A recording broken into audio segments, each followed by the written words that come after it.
Greetings and salutations. Welcome to Ref the District, episode 113.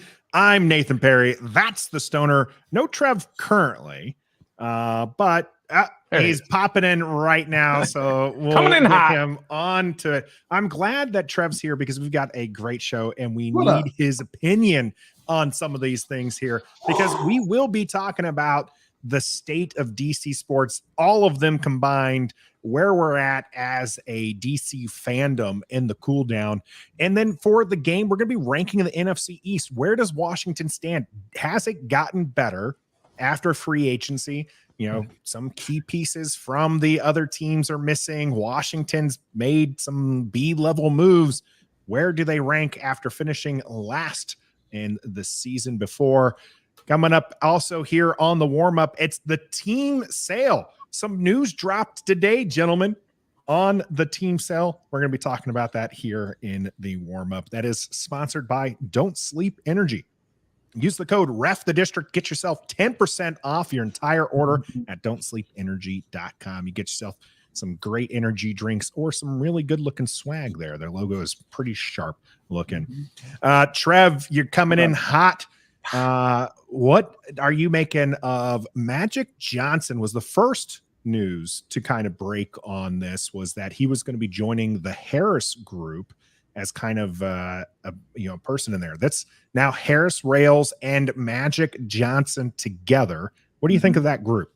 I like it. I mean, whatever it takes to get the money to get the deal done, I like it. But also it shows that, they chose to get somebody who has some sports knowledge, some sports ownership history, knows what he's doing a little bit here and there. So, because at first it was reported Michael Jordan might be interested in buying a little bit of it. Then you hear Magic Johnson. Next to be Larry Bird. And then maybe Isaiah Thomas. Get Isaiah.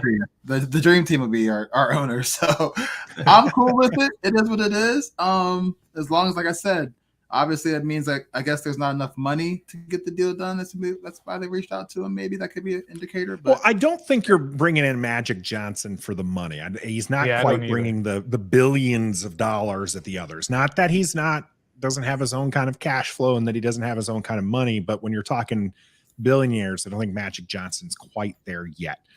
But they do bring him in for other reasons. What do you think about that, Stoner? Yeah, he brings a lot of cachet to the ownership group.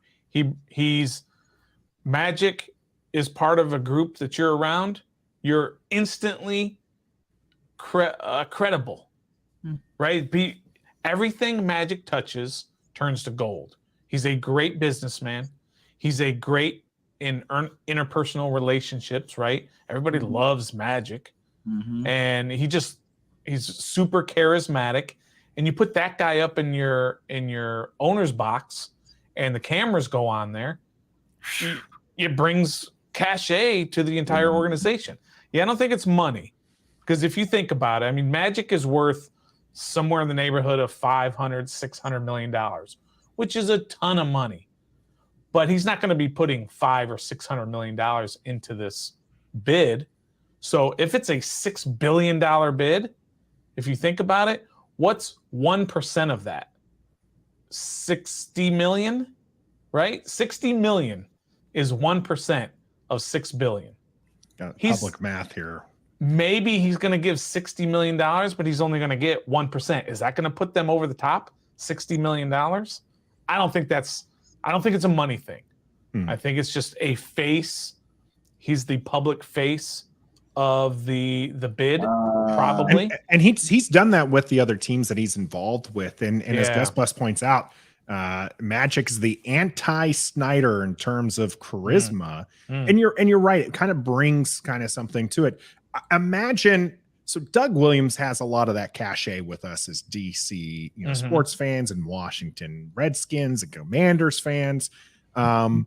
Imagine, though, instead of Doug Williams being kind of paraded out there and we're the Commanders, right? Remember that and how lackluster was? You get Magic Johnson out in front of camera. That's a huge difference. And I think that's kind of where they're kind of looking at this is, hey, let's bring in somebody who's respectable, who can get ties with the players because he was a player himself. And, they've got the money part.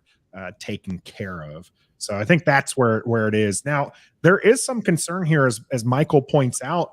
He owns two other teams in other sports, referring to both kind of Harris and Magic Johnson has a couple stakes in some other teams. Harris notably owning Philadelphia and the New Jersey Devils. So the 76ers, sorry, to make sure that's clear enough for people. So Philadelphia 76ers and the New Jersey Devils kind of coming down a little south into the DC area here. Does that bother you, Trev, that he owns two other teams and those two teams aren't necessarily the most competitive as far as championship level is concerned, although you might have an argument for the 76ers? No, it doesn't bother me because, I mean, it's just ownership. He might have, if any, 0 to 1% input on who's on the ice or on the field for these teams, really. Not like Dan Snyder is with us. So, I mean, it is what it is. If they have some kind of sports ownership, I'm cool with that. No matter what the sports is, you still have to manage players, you have to manage front office, you have to manage stadium. Like, it's still the same thing. It's just a different sport, so it doesn't bother me. Yeah, I don't think that matters in terms of whether or not they'll be successful. Who knows with any of these owners? Once we figure out who the owner is going to be, whether it's Harris or Bezos or who's the other, Fertitta, whatever his name is. And now we've got this new Canadian billionaire, Steve Apostolopoulos. Right. Who knows who it's going to be? When they come in and we get to learn more about them, we're going to find warts. We're going to find some things that are going to be like, oh, crap, here we go. We're going to find that. But as we've talked about here on this show, and a lot of people have talked about, we just don't want it to be Dan. Right. And then we'll figure out the rest later. Let's get Dan out of there. His toxicity, the way he runs the team. We don't want him coming off the yacht and making draft picks and all those things. We just want him out. When we get the new guy in, we're going to give him some time. We're going to have a big giant parade, and then we'll figure out what it is that he doesn't do well, and we're going to criticize the hell out of him, but we're going to give him a chance to bring in the right people, and hopefully he's a guy who hires people to do the job and doesn't embarrass the organization, doesn't embarrass us fans to be part of it, brings us back up to where we used to be in terms of that word, the word of the day, cachet. He brings us back up to that point. That's all we ask him to do. Don't get in the way. Just write the checks. Let the professionals take over. Doesn't matter. They're all going to have their warts. We've already heard about Josh Harris, his notorious cheapskate. And this is not some rumor mill that's going out there. This is from a source of Lurch from the Junkies, and Lurch has made it very clear in past shows that he's good friends with an executive in the 76ers. So that's where he's getting his information from. He's getting somebody who works for the man. And he says he's notoriously cheap. That doesn't make him a bad owner, but we'll figure it out. I mean, if all these other guys buy a team, he ain't cheap. Yeah. Well, I mean, he's going to make a lot of money off of this in the long run. When they were redoing the locker room for the 76ers, right? They were redoing the locker room, and there's 15 guys on a team, right? He refused to put in more than 12 lockers. There are 3 guys, the 3 end of the bench guys for the 76ers. They don't even have lockers in their locker room. Just think about that for a second. Currently, the 3 bottom guys don't have their own locker. People gonna watch and be like, "Get Josh Harris out of the building." You don't want to. How's he gonna provide his shoes? I think it's fair. I think there's fair that, and what Stoner's saying is that we are going to find fault in the next owner. It's important to note, because there are people out there who are trying to say, be careful what you wish for. Some could be worse than Dan.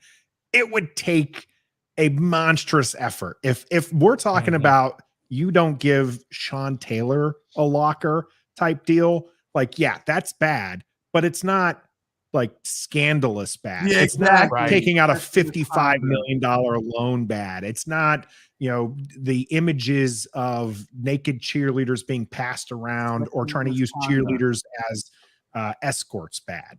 So Right. we're definitely going to have something to say about the new owner, but Mhm. we're also just Can't happy to wait. move on from Dan Snyder. Anybody Now- but Dan. Now the new name in this is, like you mentioned, is the Canadian, the owner up there, Steve Stevie A. Steve Stevie A. Apostopoulos, who came into this. This is the first day that we're hearing this name. This is something Mhm. kind of interesting to me, gentlemen, because the news started boiling over in the weekend, right? Like Yeah, it did. Friday afternoon, it seemed, people were like, it was in the red zone. Now we're first and goal. It seemed like the sale was imminent. We were getting ready to throw the party on Mhm. St. Patrick's Day. Mm. And because it was kind of really Thursday that we started getting the rumblings. We said, hey, we even were like, calm down. The main people aren't ready to go on this yet. But then we started hearing even more rumblings. We're like, hey, it's going to happen this weekend. Nothing. Yeah. And now we're hearing a new name came in to this. Do you think that this is kind of somebody coming in late, or somebody who's has Steve been in this from the get-go, and we're just kind of finally hearing this is the mystery bidder? What do you think there, Trev? Yeah, he's already toured the facility and the stadium like a few weeks ago, was reported. So Mhm. his name's already been in there. And this is all Elon Musk's fault, because he is given the ability to give everyday people, the blue check authority. And now you've got people getting blue checks and claiming that they're sources and reporting this, which is why the news was rumbling on Friday. I'm going by the insiders that we've been following since before Elon Musk became a thing. John Keim, JP Finley, Nikki J, Ben AJ Perez, Matt Paris, AJ Perez, now with Front Office Sports. And they've always been saying, like, no matter what, it's probably not going to happen until May, or they won't be announced until the meetings start next week. So it's like everything that could be announced before that is not going to happen. So the name's been there. It just probably was given permission to go ahead and release it now after he visited a couple of weeks ago. Just like the report about Dan Snyder clearing out his stuff. Well, apparently that's been done since December, and we just heard it earlier this month in March. Right. So imagine clearing out your office before the players even clean out their lockers. Right. he's ready to get out of there. He's ready. I think a couple interesting points that you brought up there, Trev, is first of all those people that you talked about did not report anything at all. Really, the only thing that got out there that I found really interesting was when JP Finley said they're now in the red zone, or now they're at first and goal, and first and goal from the 5. That's how close we are. And JP Finley wasn't reporting that first and goal from the 5 means they're going to announce it today, but that's what a lot of people took it to mean. Mm-hmm. And then, like you said, a lot of the blue check marks who bought their blue check marks decided that they were going to just start throwing stuff out there. My favorite was the Maggios one. That one was absolutely my favorite. They're celebrating in the Maggios, and people were taking it seriously. The billionaires are, no offense to people who enjoy that restaurant, the billionaires are not eating and celebrating in a back room at Maggios. That's right. That's not happening. Yeah, but it's funny how that works, though, that the people who are close to the team were not reporting anything. They were kind of throwing a few little nuggets out there, but they weren't reporting anything.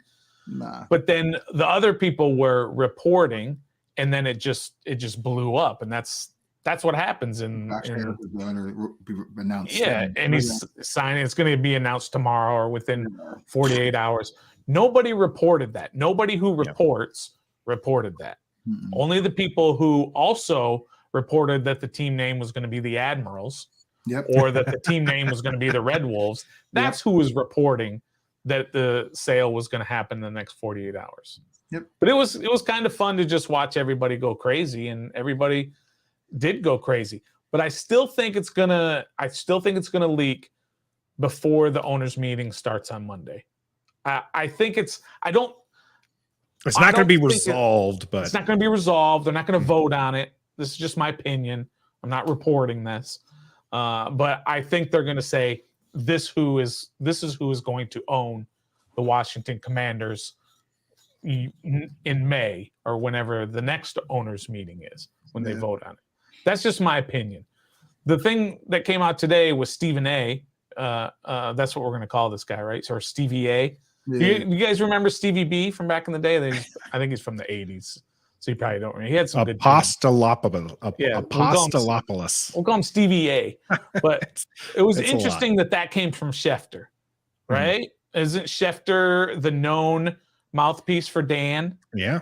So what's the connection there? That they're trying to, again, drive up the price?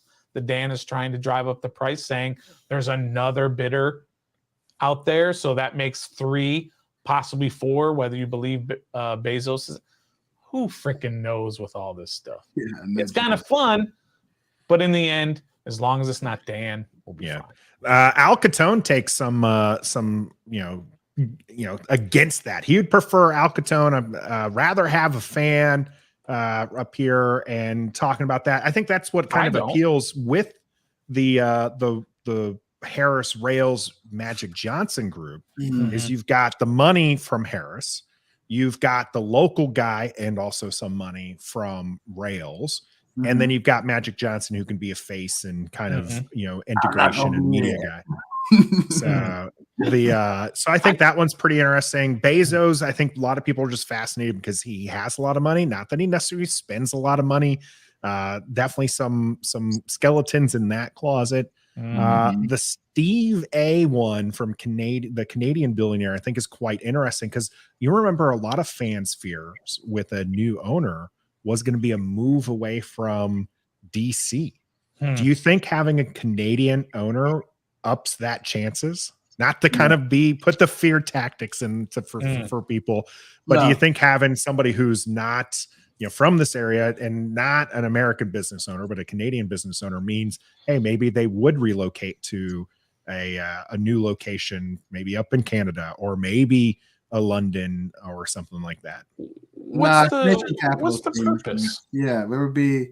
That means you have to get an expansion team to fill in what we just did, where we left from in Washington, because it's the nation capital. They have to have a professional football team.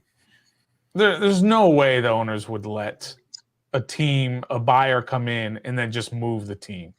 There's just no way they would let something like that happen. I agree. I don't believe that.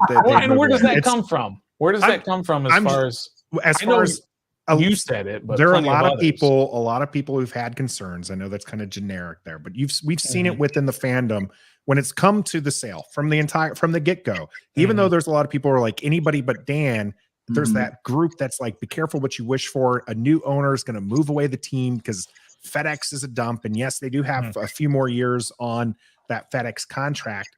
And all of us want to go back to like the RFK site.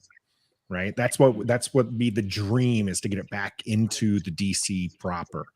And, but there's those people who are, fear mongering a little bit. And I'm doing my fair share of that right now, just talking about it and giving it some kind of platform here. But do you think that is going to resurface that kind of conversation if we have an owner that is from, the Canadian owner, Steve A? I think it's only going to come from people who are just throwing stuff out there, because there's nobody with any credibility who has reported anything like that. So I think that's just some people who are just trying to throw something against the wall and see what sticks. Sure. But I did find it interesting about Josina Anderson when is that her name? Josina Anderson, right? Josina. Mm-hmm.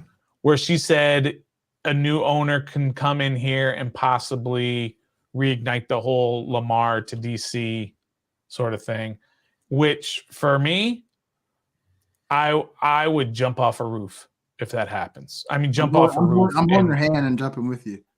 Yeah. Well, no, not in a good way, Trev. I mean, do I want the owner to come in here and do the number one thing that we hated about Dan in the first place, which is come in and say, I'm going to bring in a quarterback? Bro, wait a minute now. Okay. Wait a minute. All right, let's go. Same person who was talking about to Jason Wright and on previous shows Mm-hmm. advocating, and the quarterback one thing that we did, that you would do whatever it takes to break the bank. Yes. And now we Yes. have a chance possibly of that happening, and now you want to jump off the roof because you don't want that to happen. No. You're misinterpreting, Trev. You- I want whatever it takes to get here, except now let me add this addendum. Oh, now there's the Now there's an exception. addendum. I don't want the new owner coming in here and picking the quarterback for the It's team. Lamar You don't want Jackson. him coming off the yacht and being I don't like, want him coming off the yacht, literally. It's Lamar Jackson. It's not. It's I not know, even about Trev. to pick Joe Flacco out of retirement. It's Lamar Jackson.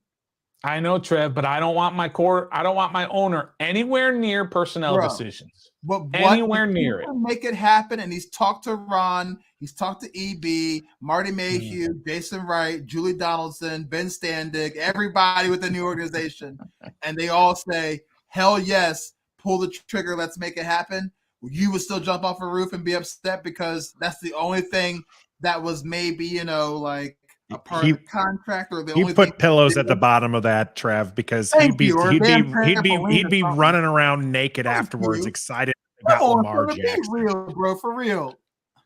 Be I for can't real, endorse dude. that. I'm being for real. I can't endorse that. It's Lamar Jackson.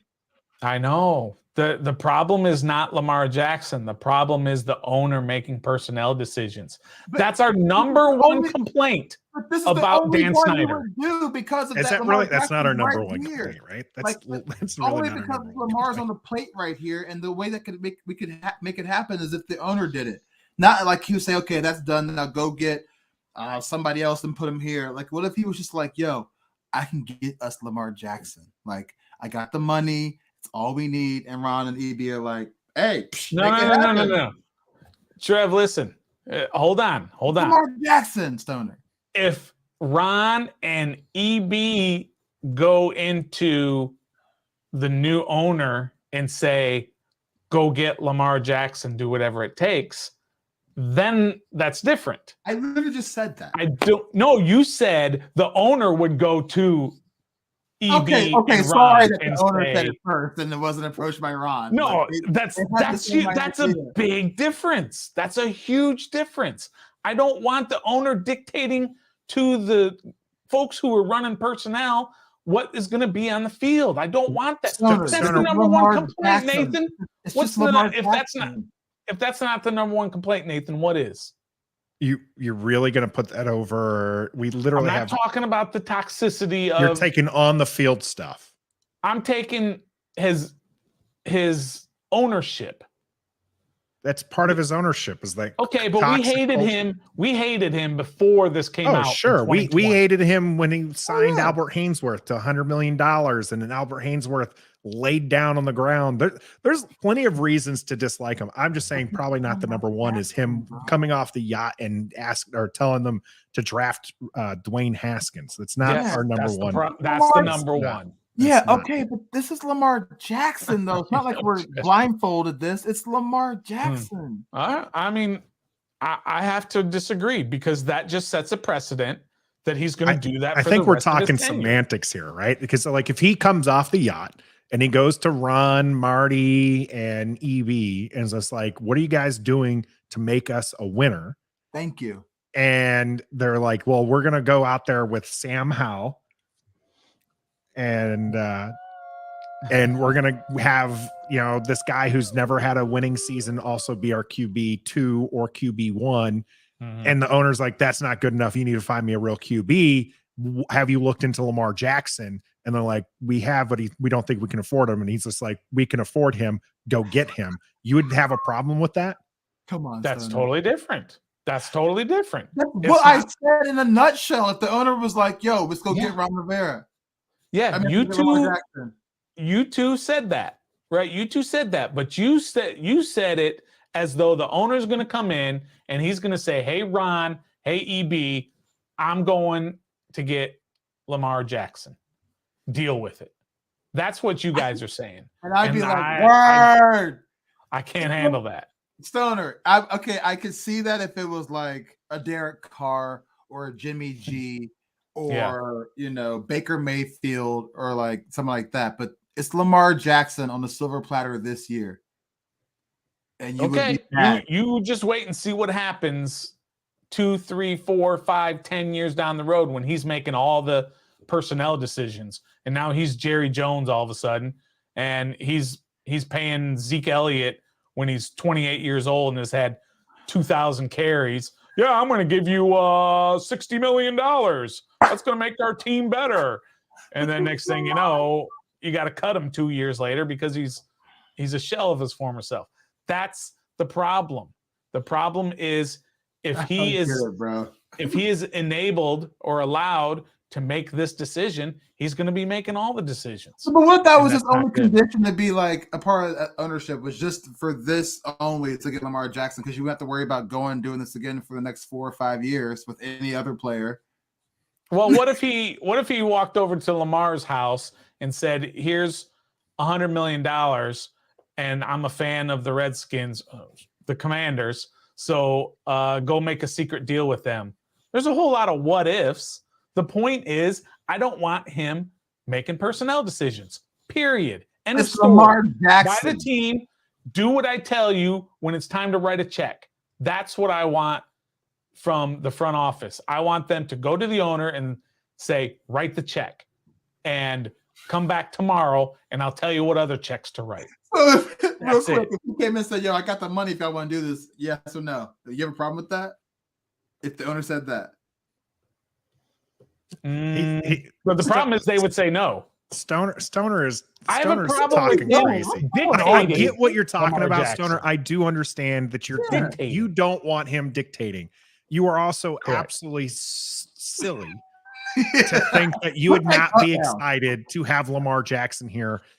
One, you probably wouldn't hear anything about it, right? Like you would probably hear new owner, and then all of a sudden the Commanders are going to get Lamar Jackson, and you can put two together, whatever's the case.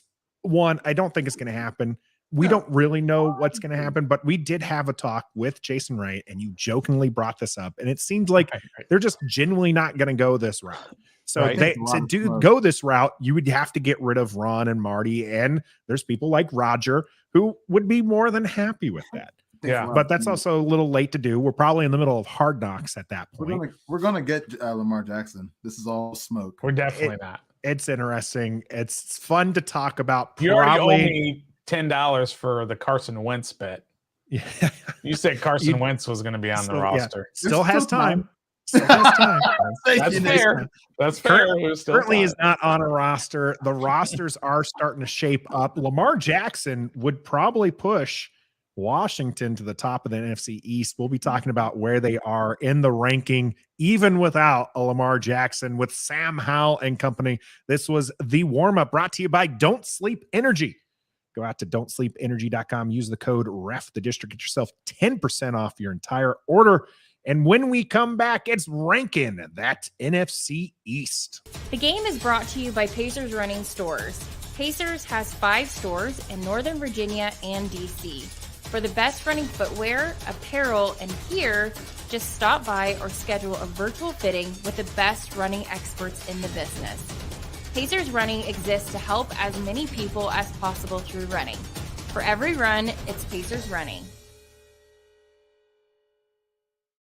Shout out to Pacers Running, one of our sponsors, longest running sponsor here on the show. But I'm also going to give a shout out. You've probably been watching us drink out of these fancy little tumblers here. So I wanted to give a shout out to Christopher Knight, who created these for us and has been shipping these out. This is a business for him. So hit him up. You can hit him up at DC202 Sports. There's that 202 number right there. For the DC area, that's at DC202 Sports right there on Twitter. He does Defenders. If you're into that, you've got these tumblers right here that we've purchased. He's got some unicorn ones that he just did. But shout out to him because these are top notch. These are cool. These are good quality tumblers, and they look really sharp. So again, shout out to Christopher Knight there.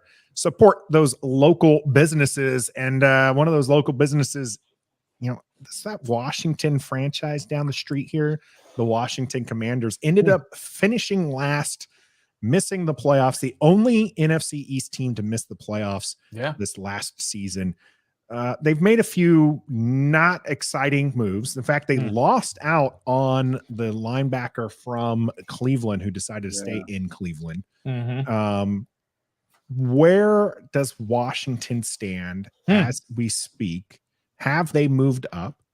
You know, we're going to go by roster. We're going to kind of go roster by roster here, but kind of just generically, where do you feel right now Washington would place amongst these four teams?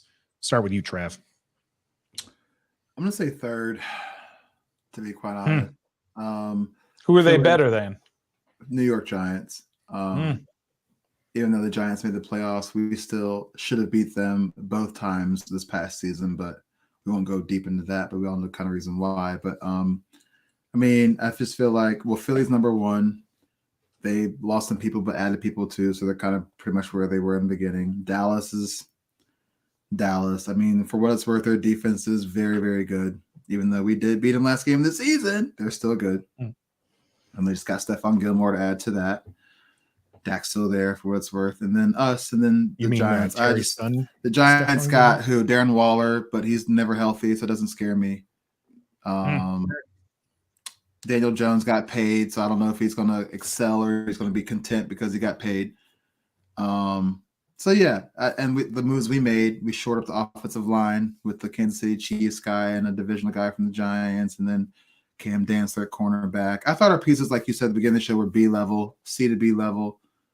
They don't put us over the top. They don't sink us. They make us better. So third right now. And also, you guys in the group chat earlier, Rigo's Rag said that we have about $3 million in cap space. Why we couldn't sign Anthony Walker, because he just signed a 1-year deal with Cleveland. So I wonder how much that's worth. So if we couldn't even pay him, that's bad. We got to make some moves. Got to let some people go, I think. Get some more money in there. Yeah, there's probably going to be a couple of 1 June designations that are going to happen, which doesn't save money this year. And there might be still some restructuring that's going to go on. And I feel like we're still probably 1 or 2 moves away in this free agency from completing it. They do have enough money to sign their draft, haul that they're going to end up getting. But I think the most exciting, I think we'd all agree at this, is Eric Bieniemy coming to town. And we feel like that's going to unlock the offense. This defense, again, performed well and is probably at worst next year, barring significant injuries, going to finish at least middle of the pack, right? I don't see them sliding too much in that regard. And now if their offense, which was just awful, one of the bottom, 4 offenses in the league, if they end up being mediocre, doesn't that jump them up? Again, a 4th place roster, schedule that's coming up. So things should be relatively easier for them as far as schedule's concerned, although it's still going to be a very difficult schedule given who's on the list. But Stoner, where are you at right now as far as just kind of off the board? We're gonna be talking about specifically the coaches. We're gonna be talking about some of those positions, but just kind of your overall feel right now. Where would you place the Washington Commanders in the NFC East? Man, I'm gonna be totally honest with you. I think not only are they the 4th place roster, but I think they're a distant 4th place. I don't want to say that they necessarily have gotten worse, but I don't feel like they have done a whole lot of improvements. As it's sort of settled in, free agency is sort of settled in. We looked at, we don't have a lot of money to spend on free agents at this point. So I wouldn't expect anything until, like you said, later when the post June 1st designation, maybe there's some restructuring, so on and so forth. The Deron Payne signing is their biggest move this offseason. Well, he was already here. So I wouldn't necessarily say that's an improvement. He was already here, so you're staying the course.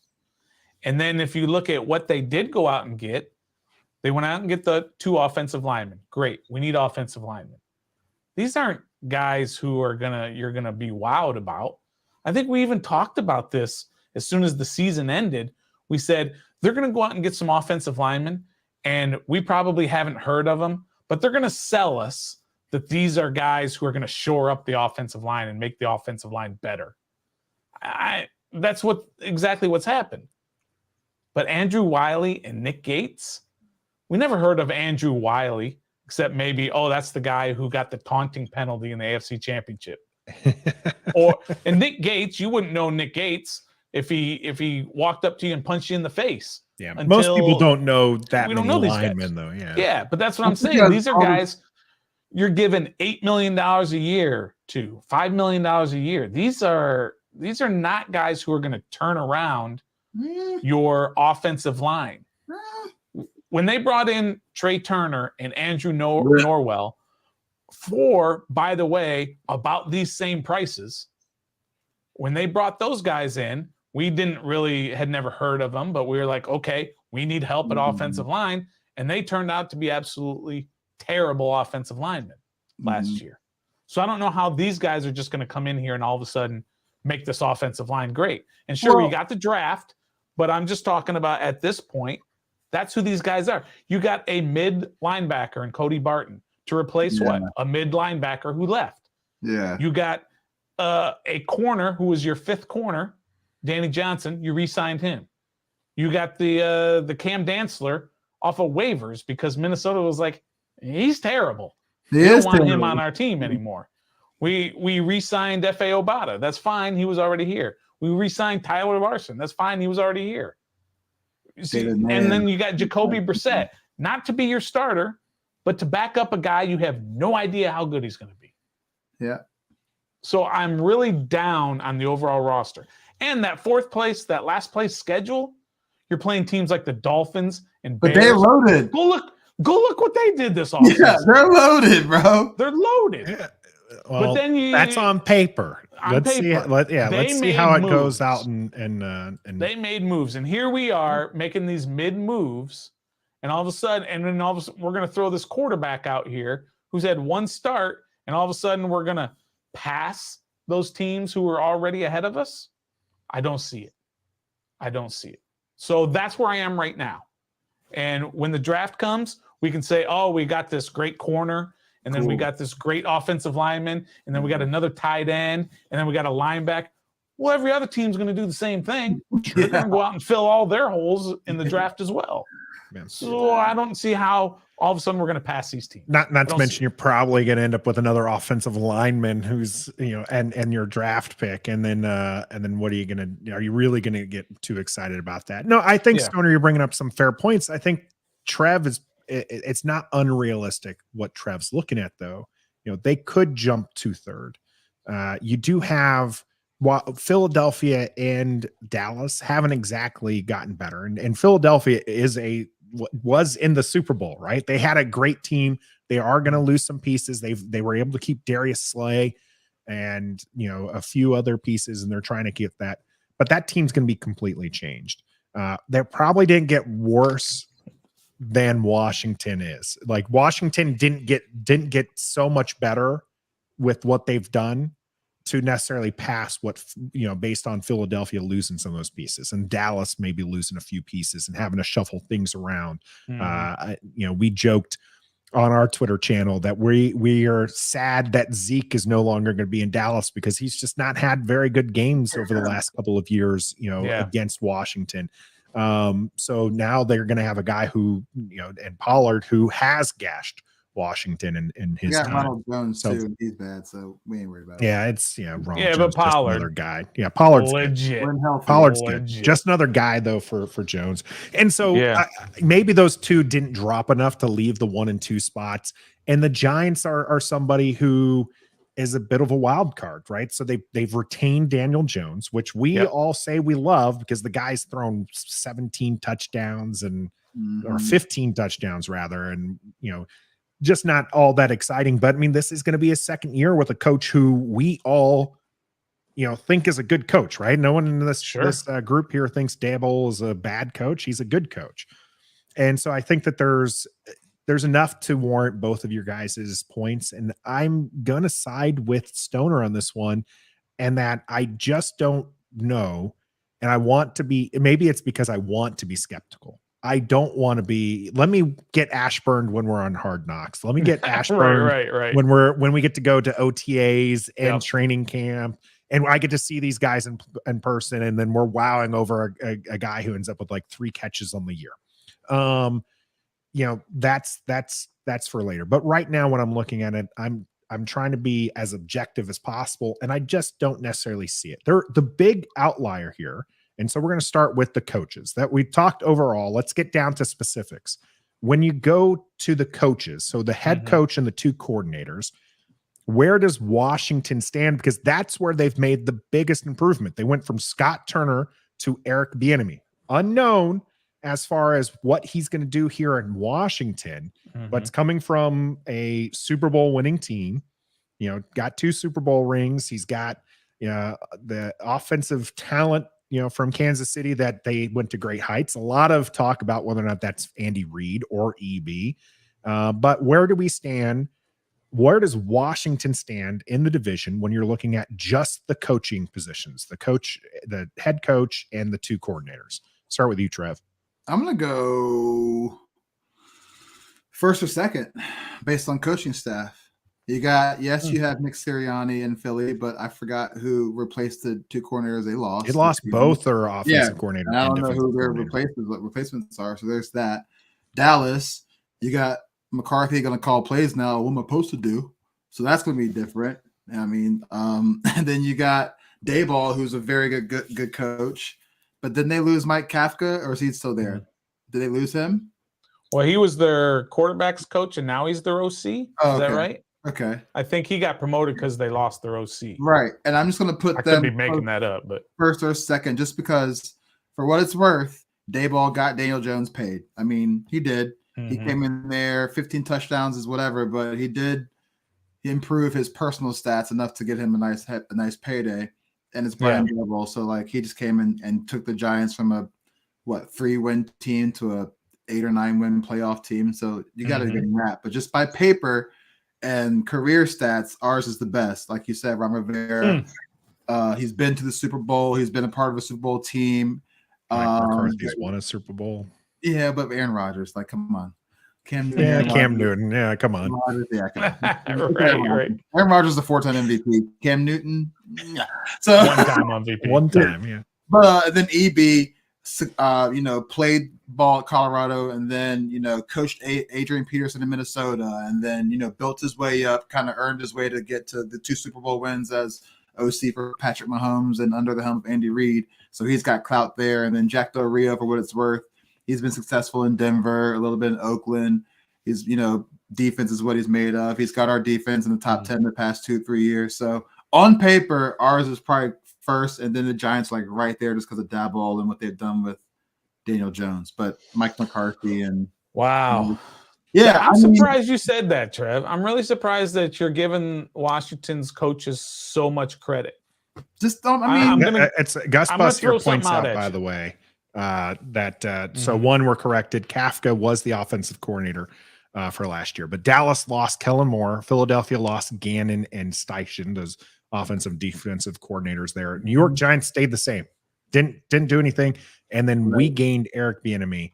And then Gus Bus saying we improved the most in that and the coaching regard. So, but where Stoner, what's your against Trev's comments here? Where do you stand then?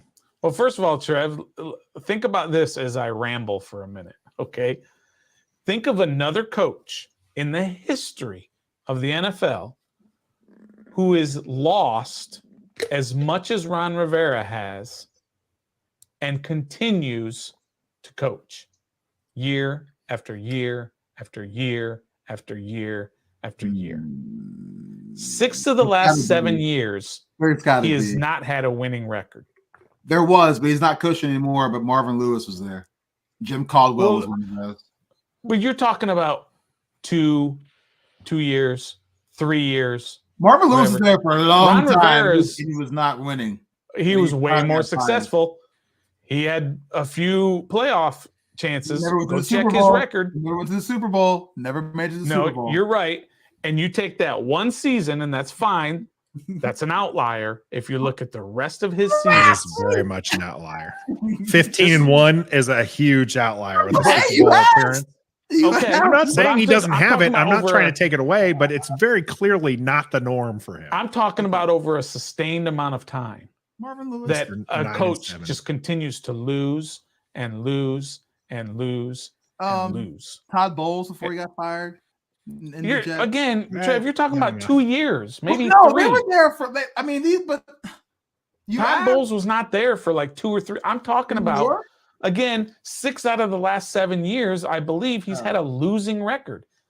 He was 7-9, 7-10, 8-1 here as a head coach. Okay. You know what, I'm not attacking Ron Rivera. I'm attacking know. his coaching Yeah. acumen. That's kind of what I'm getting at. Is Mike McCarthy is a bazillion times more successful than Ron Rivera. A bazillion times more successful. Just look at his record in Dallas. I believe it's like 12, 12, and 11 wins, something like that, So in his 3 because years. This is hard. And you want to know why it's hard? Hmm. And I'm not trying to make excuses, but everybody else has had a franchise quarterback and has been this bad or this good with a franchise quarterback. Ron Rivera, his time with us, has not had a franchise quarterback. That's the only excuse I'll give, because it's also of his own doing. That's fair, and it's also of his own doing. He is the top personnel decision maker. He chose he Dwayne. He didn't choose Dwayne. No, after that, he chose he chose Fitz. He chose he didn't know he was going to get Carson Wentz. He chose Sam Howell, Taylor Heineke. Who was Fitz's backup? It was Heineke. But who was his quarterbacks for the 7-9 playoff year? Who was the quarterback? Was that Alex Smith? That was Alex Smith. Yeah, because he started with Dwayne Haskins. They got rid of Dwayne Haskins, went with Alex Smith. They had to go. They had to get Alex Smith was injured, which is why Heineke ended up starting the playoff game. They got all random people in there. So yeah, the Eagles coach Sirianni's been there 2 years, and he went to the Super Bowl 1 year. And his first year, what did they win his first year? 9 games his first year? Difference is he's not the GM. They actually have a GM. Ron's our GM. And by the way, again, of the own doing. He took the quarterback that they gave him. Mm-hmm. The quarterback was already there, and he turned him into what he's turned him into. Mm-hmm. And the same thing with Daboll. He's been there for 1 year. He took the quarterback they gave him, and he turned him into something. Ron has not taken the quarterback that they've given him, and he's not brought in the right quarterback. I give you that. He's dead last in this division, or in this division in coach rankings. Sorry, love the guy, but his coaching acumen has to be questioned at this point. He just hasn't done anything. Sirianni's 3 years. Super Bowl. Sirianni's been to the Super Bowl in his tenure, and again, only a couple of years into that. But also, a lot more plays into just the like. Come on, let's be real. Like, of course it does. We haven't had a franchise quarterback. We haven't had a good front office in I don't know how long. A lot of that does attribute to all these Sirianni's winning, in 2 years, and Mike McCarthy he had Aaron Rodgers for Pete's sake. Like that's obvious. But like, if you're just going by strictly the coaching, like them, without the players that they have, I'm going with Ron, EB, based off their personal accomplishments with or without franchise quarterbacks. It's just tough. I get it. It's tough. The name that got popped up in the chat there, I've shared it very briefly, that I think that is probably most like Ron Rivera in a lot of factors is Jeff Fisher. Mr. Jeff Fisher is 9 and 7. Yes. Okay. Would you be excited to have Jeff Fisher here? No, not at all. I would hate to have Jeff Fisher here. I think we're loyal to Ron Rivera because he's our guy. He is the guy currently in burgundy and gold, and we just have to put faith in that, right? We have to hope and pray that he does something good. Just like people putting all this hope into Sam Howell. You're just hoping that he's going to turn it around. Yeah. But let's be realistic. When you're comparing his record to the others that are in this division, You're going to take the guy who was just in the Super Bowl, even if he is a tool. You're going to take Dabble.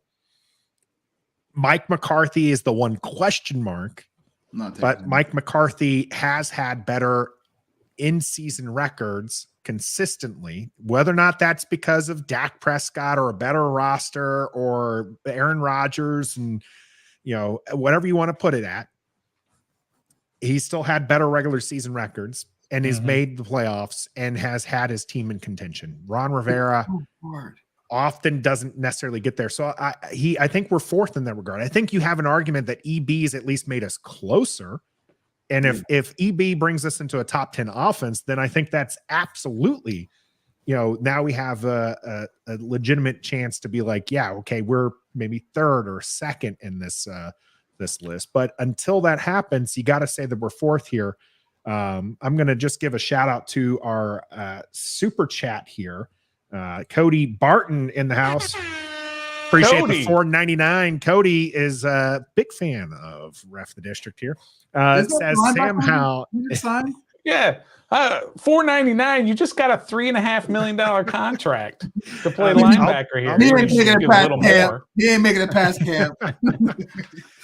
This is our first donation for the night into our Skybar super chat here from Cody. $4.99 going towards that. If we get to $50, you get a free appetizer when you head out to Lexington, Virginia in the Skybar. Cody says here, Sam Howell is a right-hand Steve Young, Drew Brees with wheels. He's going to show Stoner how wrong he is. He will help lead this team to 11 wins. Seems like we're on a consensus, at least for the coaching. Let's talk about the QB here. Thanks, Cody, again for that. QB1 Sam Howell.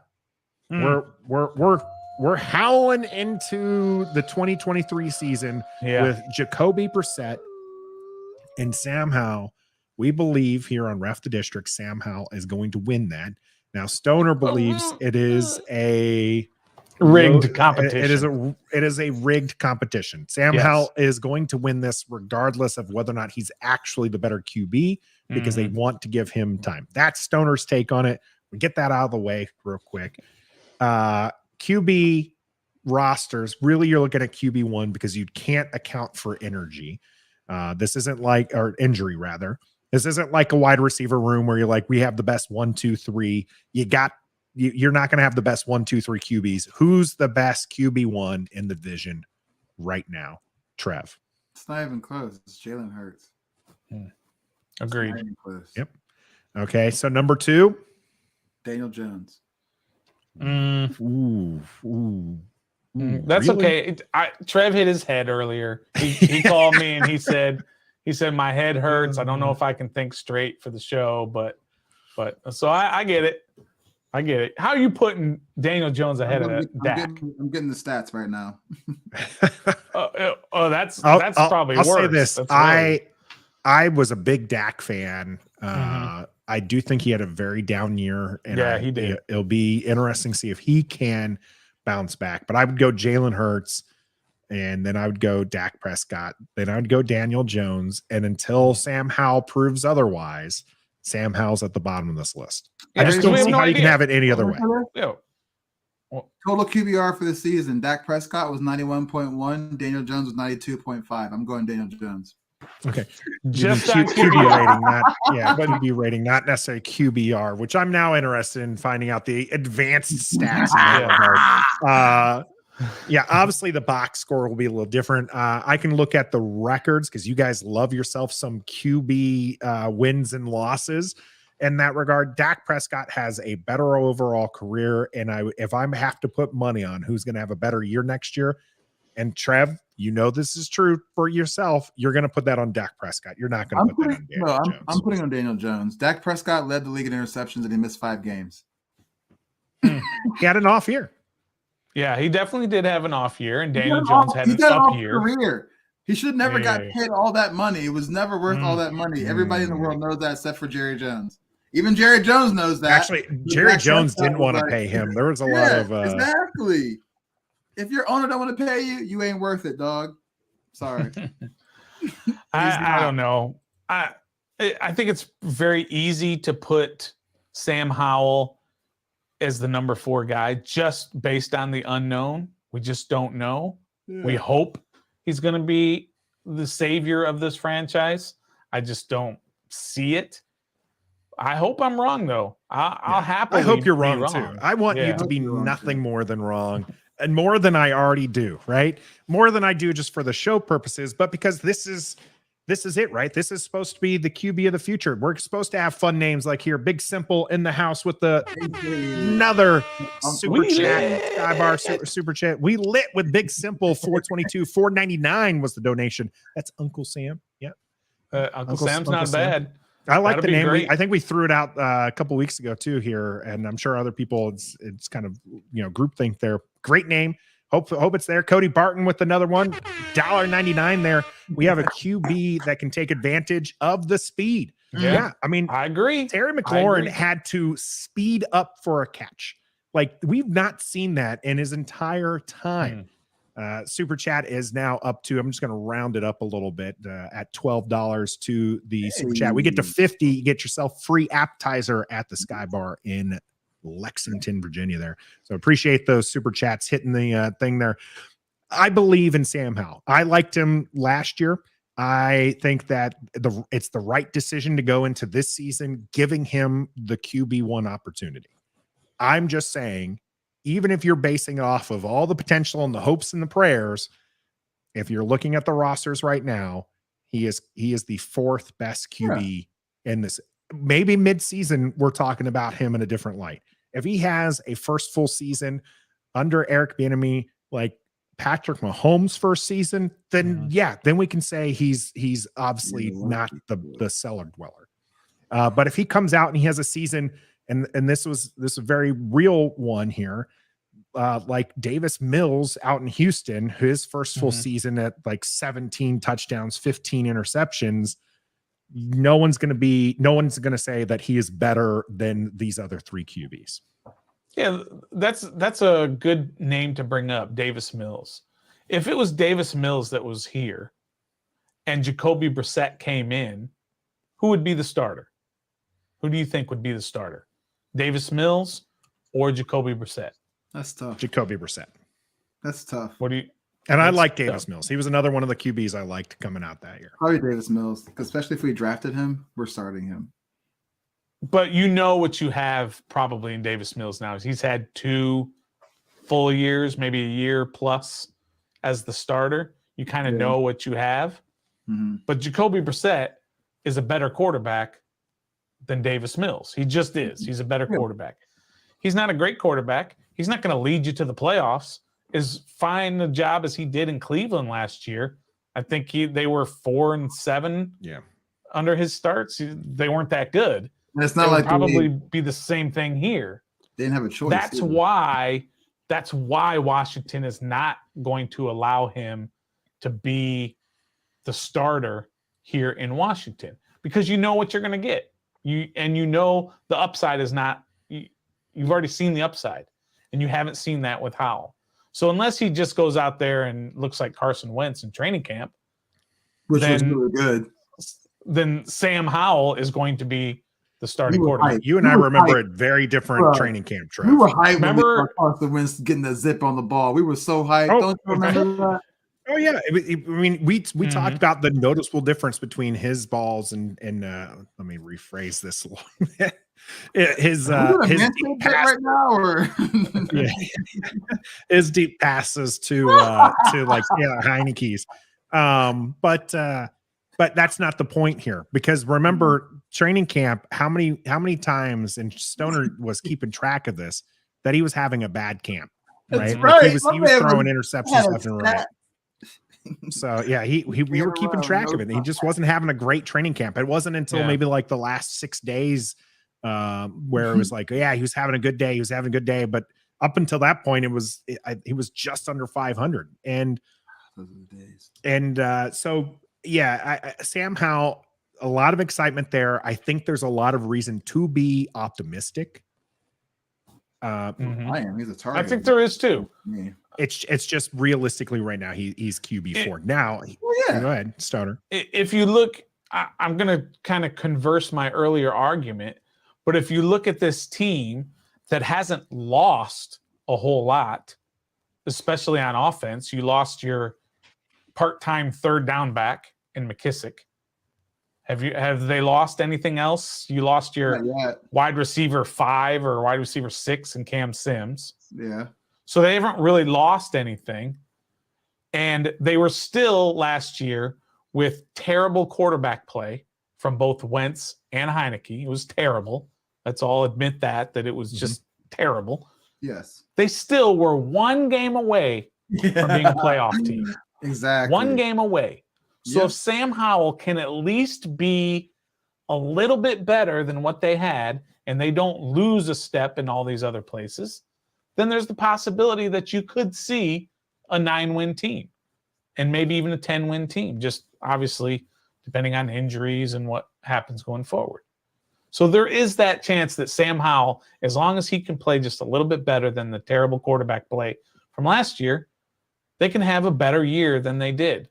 Mm-hmm. Or, he could look like a 5th rounder, and next thing you know, like a Davis Mills, 4th rounder, again, 17 touchdowns, 15 interceptions for Davis Mills there. A lot of people saying taking Davis Mills over Jacoby Brissett, which I think is pretty interesting.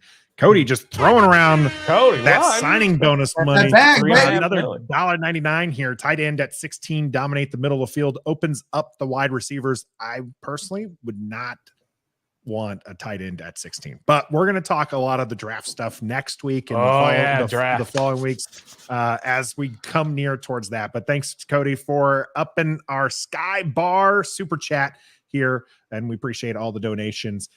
Speaking of those wide receivers, though, the skill positions, let's get to those right now.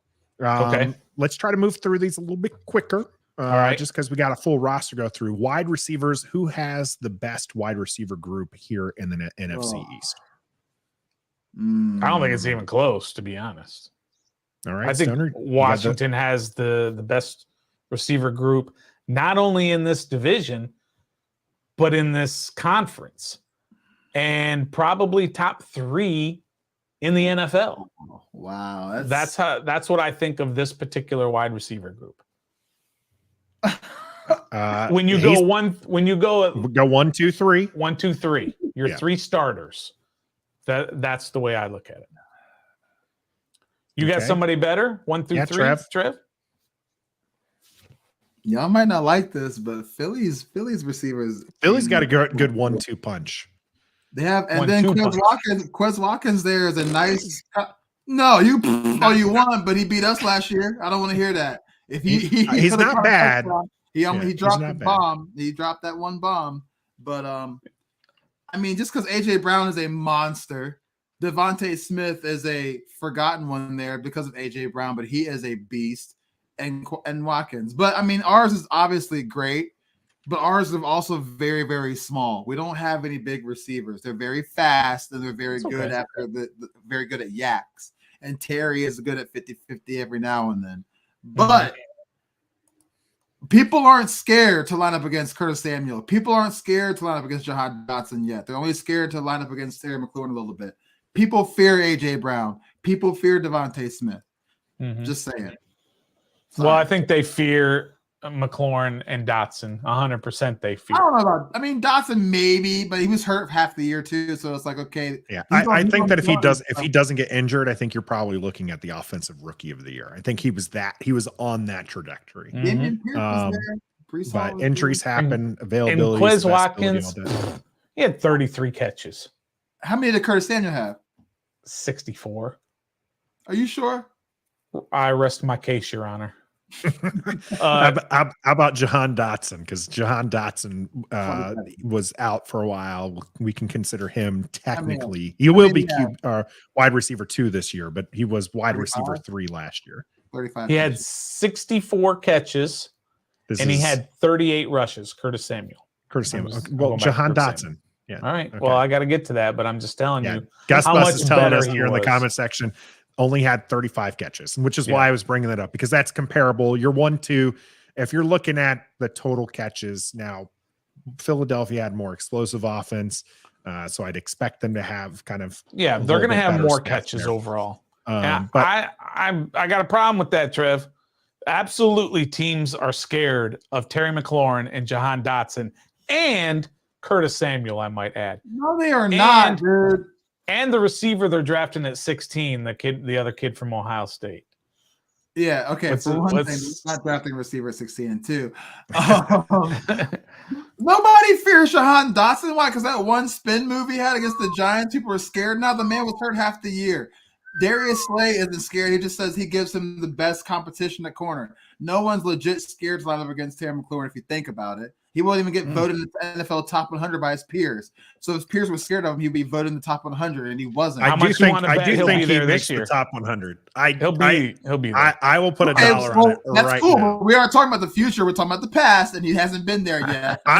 We're talking about the future. Where do they rank here for going into 2023? And I'm telling you, second, bro.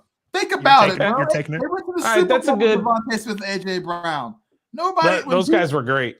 Yeah, when They're one of the best 1-2 punches Mhm. in the league. yeah, I would say this, Trev. Trev, 1, 2, 100%. 3. I'm with you. If we're talking 1-2, Philadelphia is above our 1-2. 1, 2, 3. 1, 2, 3, though. That's where we get there. Doug is bringing in the Cowboys here. Lamb, Cooks, Gallup for Dallas. Strong lineup there. Gallup is a very good receiver. He just injured a lot. Cooks Lamb is good. And Cooks burnt us when we played the Texans this year. He burnt us. And Cooks then is CeeDee very, Lamb, very, very good. yeah, and CeeDee Lamb. Right. And Lamb is great. He needs a better quarterback. So He needs better.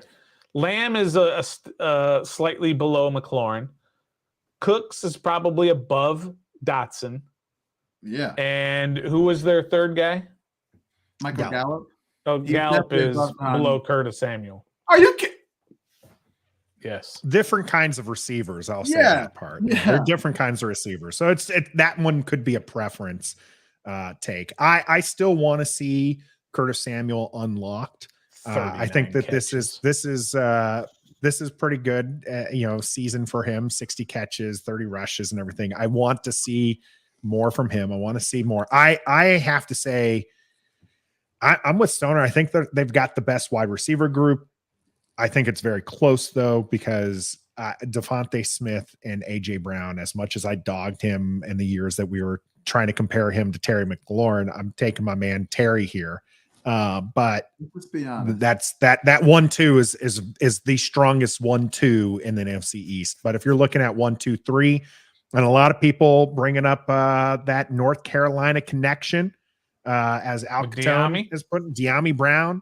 De'Ami's got to see the field first before he can get. Yeah, absolutely. But I mean, how many people love themselves some Cam Sims, and now Cam Sims is found on a roster somewhere else? So it'll be interesting. I'm taking Washington, then Philadelphia, then I'll take Dallas.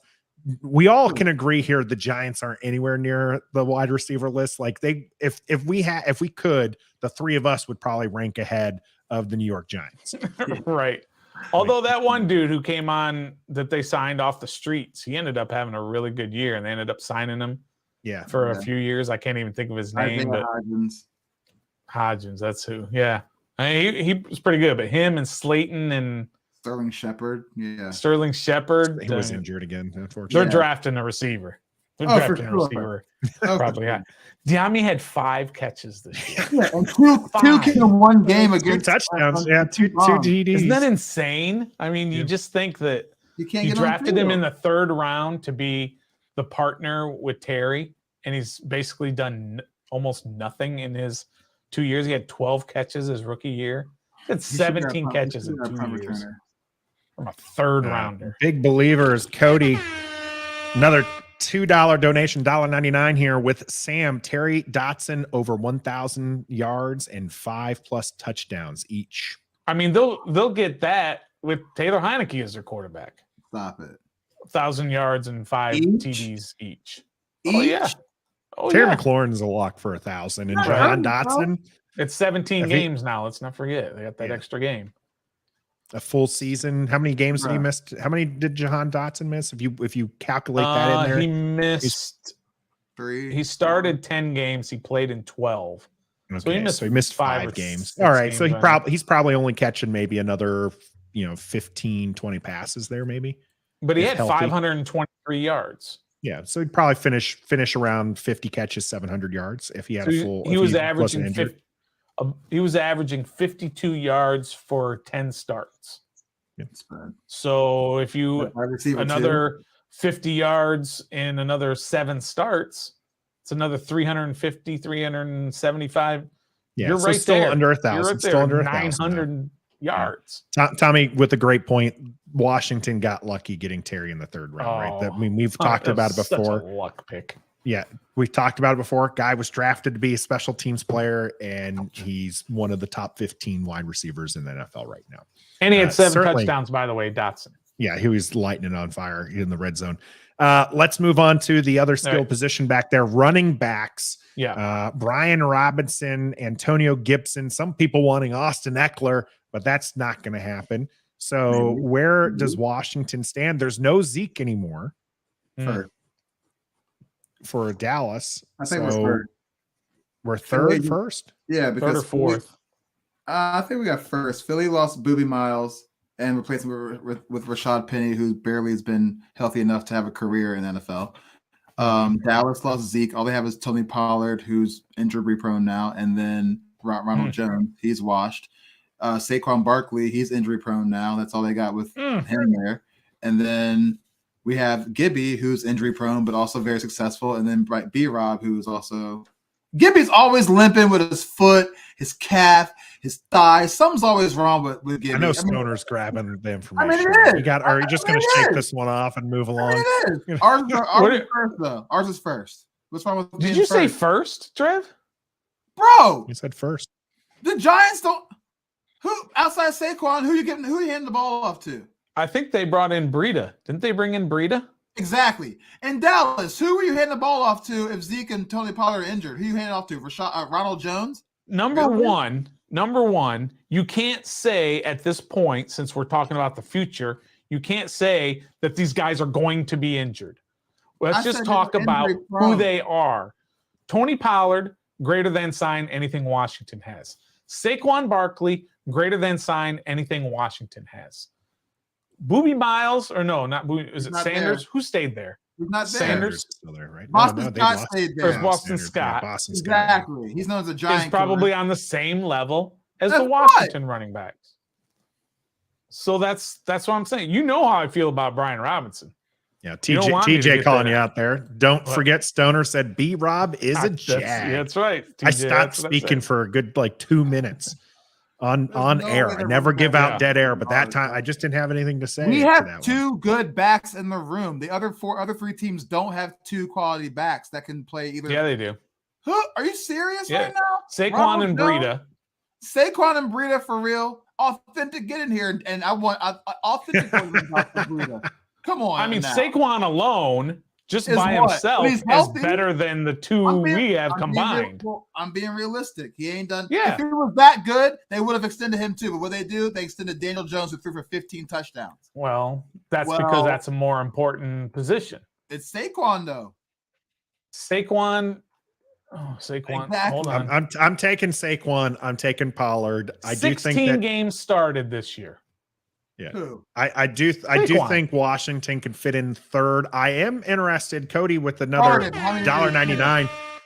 Cody's wearing those burgundy and gold glasses, and he needs to pass those along here to my friends Scott here. And Rashard Penny over us. We're going to see a lot of read option. B-Rob 1.2K. I don't know that that's going to happen, to be honest. Now, obviously, there's differences.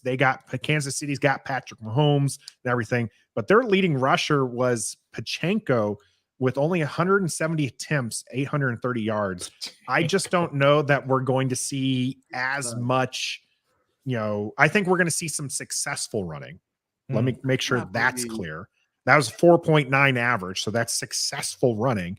I just don't know that you're necessarily going to see some big numbers like this from Cody again with the super chat for 1.2K. I'm having Washington at third in the NFC East, only over Philadelphia. because Philadelphia still has to kind of fill out that roster spot for them. And I do think B-Rob and Gibson, I'm high on Gibson. I think that Gibson is going to have an amazing year. I said that last year, but I think that he's going to kind of have this role that's going to be electrifying. Matt Breida? You're taking Matt Breida over Gibby and B-Rob to pair with Saquon for real? I'm taking Saquon 100%. You said running back room. And there's two people in the running back room. So if you give me Saquon for 250 touches, I'm taking Saquon for 250 touches over B-Rob or Gibson, 250 touches. I'll take Saquon's production over B-Rob and Gibby combined. That's what I'm saying. If that's what we're talking about. So yes, I mean, Saquon is greater than sign everybody except maybe Derrick Henry. And Derrick Henry may have just hit the wall. Saquon better than anybody. Anybody. No, I'm sorry. No, we're gonna move on. We're gonna move on. Are you serious? He only had 1,700 combined yards this year. All by himself. Saquon did. Yeah, Justin Fields almost had that by himself too, if you really want to go there. Okay. All right. We're going to move on to the next position. Yeah. And 20 touchdowns, by the way, for Saquon. Yeah. Again, Saquon. But you're taking 250 touches from Saquon. God. We're going to move on because that's 10 touchdowns. Sorry. Yeah, 20 touchdowns. No 20 would be a lot. We would have got that bag instead of 10 million. Let's talk about the tight ends, the last position group. Washington has a couple of extra offensive linemen, as Stoner likes to point out. They got a 5th-round rookie that did not live up to the hype. They've got an aging vet coming off of an injury, 2 years removed from an injury. So hopefully he's actually back to being full healthy this time. And they got this undrafted free agent converted QB that we're all pretty excited about. Where do you guys think we stand with the tight end room? Last. Dead last. Remind me again of each of the other teams, who their guys are. Schultz left Dallas. Right. So who's their guy right now? They had a young guy who replaced him because Dalton was hurt a little bit, and I think they really liked him. I forgot his name. Ferguson, maybe was his name. Jake Ferguson. I think he's not. He came on pretty strong at the end.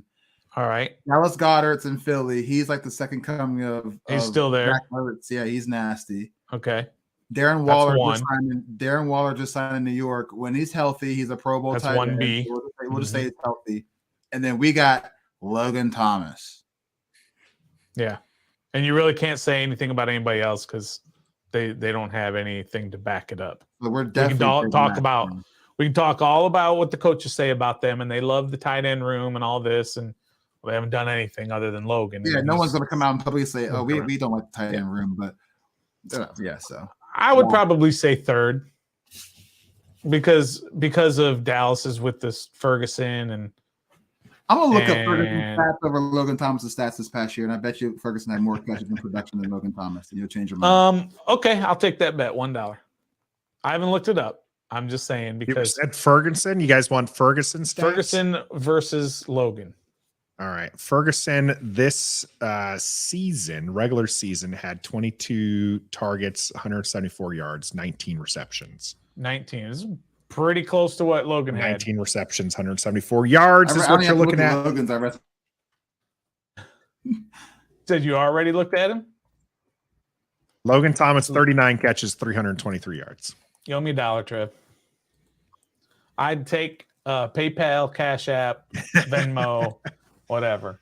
So Logan Thomas, John Bates, Cole Turner, Monty Rogers. That's the list for there. It is Jake Ferguson, Peyton Hendershot, Sean McKinnon, Ian Bunting. That's the other guy I was thinking of. Philadelphia Eagles working with Dallas Goedert. So that's my number one right here. Sure. Jack Stoll, Grant Calcaterra, Tyree Jackson. Yeah, Calcaterra is pretty good. New York Giants are working with in the tight end room, Darren Waller. Probably number 2 on this list. Daniel Bellinger Nick Vanette, and Lawrence Cager. So I am probably only taking Washington's group because I bleed burgundy and gold over Dallas. But it's a toss-up. That's what I would too. And by the way, did you know a Commanders tight end retired earlier this week? They announced it, and I didn't even notice it until today. I was looking at it. A tight end for Washington retired. Eli Wolf. He was signed. He retired. I was waiting for the. I was looking at the transactions, and it said on March 19th he retired. I said, Gus Bus is with us on those rankings as well. Let's continue moving down. The offensive line retooled for Washington. Some new parts. What are you guys thinking on this offensive line? I do have the rosters up in case you need the starters for Dallas: Tyler Smith, Isaac Alacon, going to pass it. Tyler B, Zach Martin, Tyron Smith. No. We have the Philadelphia Eagles with Jordan Mailata, Landon Dickerson, Jason Kelsey, who's coming back this season, Josh Sills, and Lane Johnson. And then the Giants are running out Andrew Thomas, Shane Lamo, Ben Bredesen, Mark Glowinski, and Evan Neal. I am butchering names left and right now. Yeah. Again, you got to put us at the bottom of the list. They were the worst offensive line in all of football, pretty much. So they definitely were, and they haven't done a whole lot to improve it. They brought in a couple of guys that. Haven't seen anybody hit the field yet. Yeah, but that's what we're doing. We're projecting. We're trying to give our opinion on it. And I think Washington's probably last. think with the two people we signed are bigger, much bigger upgrades than Norwell and Trey Turner. Might be the Based same on amount what? of money. Wiley has a Super Bowl and he's played with EB before. And Nick Gates, we played him, and he obviously has our game. He said he had our game circled on the schedule. They beat us twice last year to get to the playoffs. Obviously, and he held his own against Jonathan Allen apparently. So that's more than we could say at this point in time. We signed Trey Turner and Norwell. What do we say about them this time of the year? Nothing. Right. I'm just going off of that. Yeah. Well, I think we're more focused on the Comanthers thing, the ties there to the Panthers. Yeah. I'm sorry, we're last. I mean, we were so bad last year. We fired the offensive line coach, Matsko, who we went in and we said Matsko can train anybody. That's why we're not worried about Norwell and all these Comanthers because you've got a good offensive line coach. Turns out not as good as we thought. Line was horrendous. I think that they're at the bottom of the barrel here, and they haven't done enough to improve on that. I let one go by without the howling. So I'm going to do some howling here for Eli Wolf. Eli Wolf there. All right, let's we're little slog through this. Let's go defensive line here. Washington, Chase Young, Deron Payne, Jonathan Allen, Montez Sweat. Dallas Cowboys, DeMarcus Lawrence, Osa O, Neville Gallimore, Dorrance Armstrong. We got the Eagles. I got to get rid of Logan Thomas's stats now. The Eagles running out Brandon Graham, Jordan Davis, Fletcher Cox, and Josh Sweat. And base 3-4 defense out in the Giants. So Jihad Ward, Dexter Lawrence, and Leonard Williams.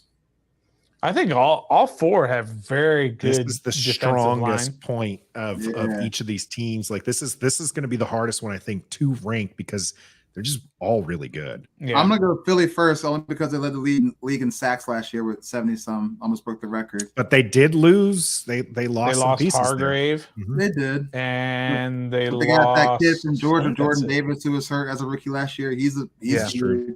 Fletcher Cox. Hey, we have our own injured rookie coming back. Yep. Josh we do. Yeah. Josh Sweat's pretty good. Josh Sweat's good. Yeah. Dallas. You got to add Michael Parsons in there, but he's a linebacker, so it doesn't really count. Yeah, he's listed as a linebacker. So. He's listed as a linebacker. He's a pass rusher, but he is listed as a linebacker. So.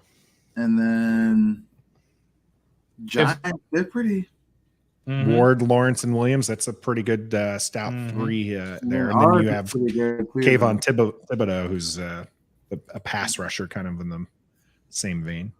Let's just give Washington the edge just because we have 2 first-round defensive ends that haven't lived up to their potential yet, and maybe this is the year they finally do. And you've already got 2 Pro Bowl defensive tackles. Yep. And then you add in the 2 potential Pro Bowl defensive ends. Yep. And you've got 4 where everybody else can say, well, we've got 2 Pro Bowlers, but that's it. We potentially have 4. So let's just give it to Washington. But if somebody came in and argued, like if Gus came in and he argued for the Giants over Washington, I couldn't debate him too hard on that. I mean, I could see them winning that particular argument. I would have to look up the Pro Bowl rosters. Washington had 2 defensive linemen there. How many others? Giants had 0. Dallas, how many defensive linemen made it? How about from the Eagles? Probably. Well, Washington only had 1. They had 2 defensive linemen. I don't think Jonathan Allen was a Pro Bowler this year, was he? He was a Pro Bowler. Yep. Okay, this year he was. Okay. Yeah, he was That's right. He was a starter, and then what's his name came later. Came in as the alternate. Yeah, you're right. So 2 Pro Bowlers, even if they're an alternate, but 2 Pro Bowlers. Did any of the other teams? Philadelphia, but again they lost one of them, Hargrave. So yeah, I think you have a strong argument. This is Washington's second strongest group. We still have a lot to see from Montez Sweat and Chase Young. Yeah. But that interior, if we're going strictly interior, no one beats our 2 interior linemen. Probably don't beat the 1 through 3 or 4 interior linemen that they could put out when you take in, a healthy Mathis, a Ridgeway who came on strong. So I think this group, the defensive linemen themselves. Now, if we wanted to bring in pass rushers, Washington's very much lacking in that regard. But as a defensive line group, I'm with you, Stoner. I think Washington's got a slight edge here, but I think that they're that's where we're pretty good. Let's move on to the linebackers. Washington's got to be at the bottom of the barrel, right? Yeah, David Mayo, Cody Barton. We appreciate those donations made today, and Jamin Davis there for Washington. Dallas running out Jabril Cox, Leighton Vander Esch is still listed, Micah Parsons on there. The Philadelphia they just re-signed Eagles. Vander Esch. Yeah, the Eagles with Nicholas Morrow, N'Kobe Dean, and Hassan Reddick. That's nice. And the Giants with Bobby O, Jared Davis, and Aziz O, because I'm tired of butchering names today. He's nice. Yeah, I'm going to eventually write these out phonetically for myself. We're 4th, and nobody can say anything different. Dallas is, I'm sure, 1. Mike Parsons above all, sure. Philadelphia 2. Hassan Reddick 2nd, sure.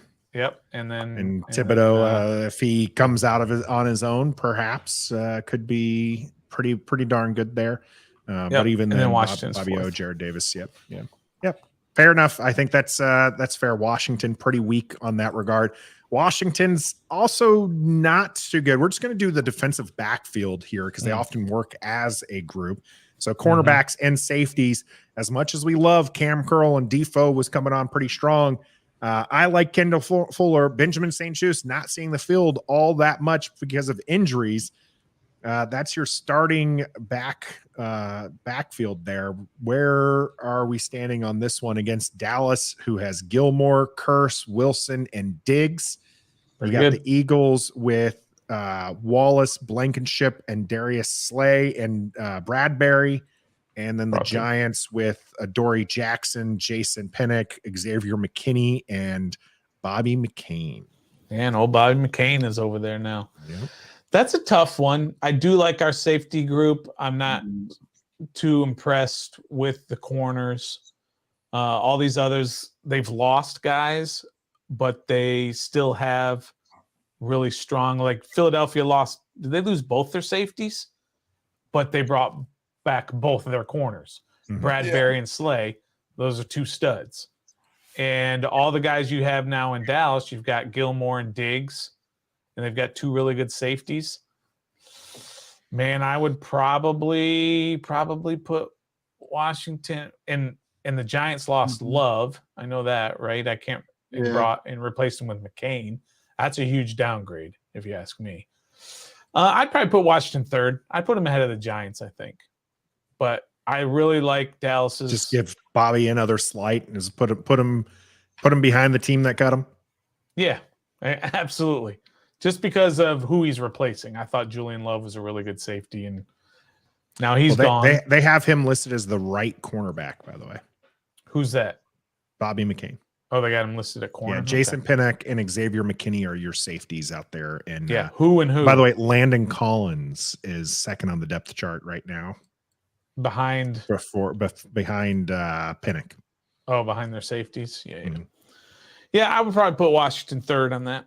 I would put him ahead of the Giants, but Dallas has a very good defensive backfield, and Philadelphia just keeping those two corners alone. I know they lost the one safety, right? The guy they stole from New Orleans last year. Did he go to the Lions? Yeah. Oh, the three-name guy. Yeah, three-name guy. I can't remember exactly. Gardner or Johnson? Yeah, Gardner Johnson, yeah. I'm making a statement. I hate to say it, you guys, but every single DB in our squad is a jag on anybody else's every team. Every single DB is a jag on somebody else's team. I'm sorry. Wow. We don't have any shutdown corners. We don't have any. I mean, Cam Curl's our safety, and they're still waiting to extend him, and people are trying to extend him before they probably should extend the Payne. Like, I don't know. Like, he's a good player, but he's a jag on somebody else's team. Let's just be honest. Our whole DB room are jags. Kendall Fuller has proven he's a jag. Benjamin St. Juste has proven he's a jag. Derek Forrest can be a jag. I mean, to be honest, the picks he had were gimme picks. It's not like he read the pass and jumped in front of the, they were gimme picks. Let's be honest. Yeah, he's definitely flashed some exciting plays. I want to see some consistency from him. Sure. Didn't he pop somebody pretty hard? Yeah, he absolutely. Whatever. But I mean, Cam Curl is probably our best DB that we have back there, and he didn't even play a whole season last year. So like everybody else they're all Jags. Eagles have Darius Slay, Bradbury. Like Jay here questioning Cam Curl slander or at Stoner. You are the biggest Cam Curl fan. Are you going to allow the slander to stand? Yeah, get him, Jay. Cam Curl's not a Jag. Derek Forrest is definitely a Jag. I'm sorry. I don't think so. I don't think he's a Jag because he's doing this. He's rising. His first year, he was a Jagish. But he's gotten better. And so he's ascending.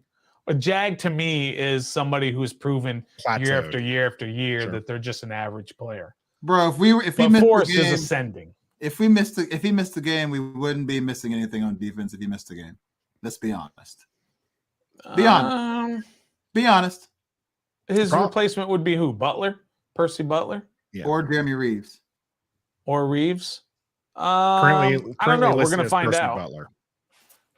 Yeah, we're going to find out next year or this year coming up when he does miss a game or two. And like when we missed Cam Curl, you could tell. But if you miss Derek Forrest, you're not going to tell.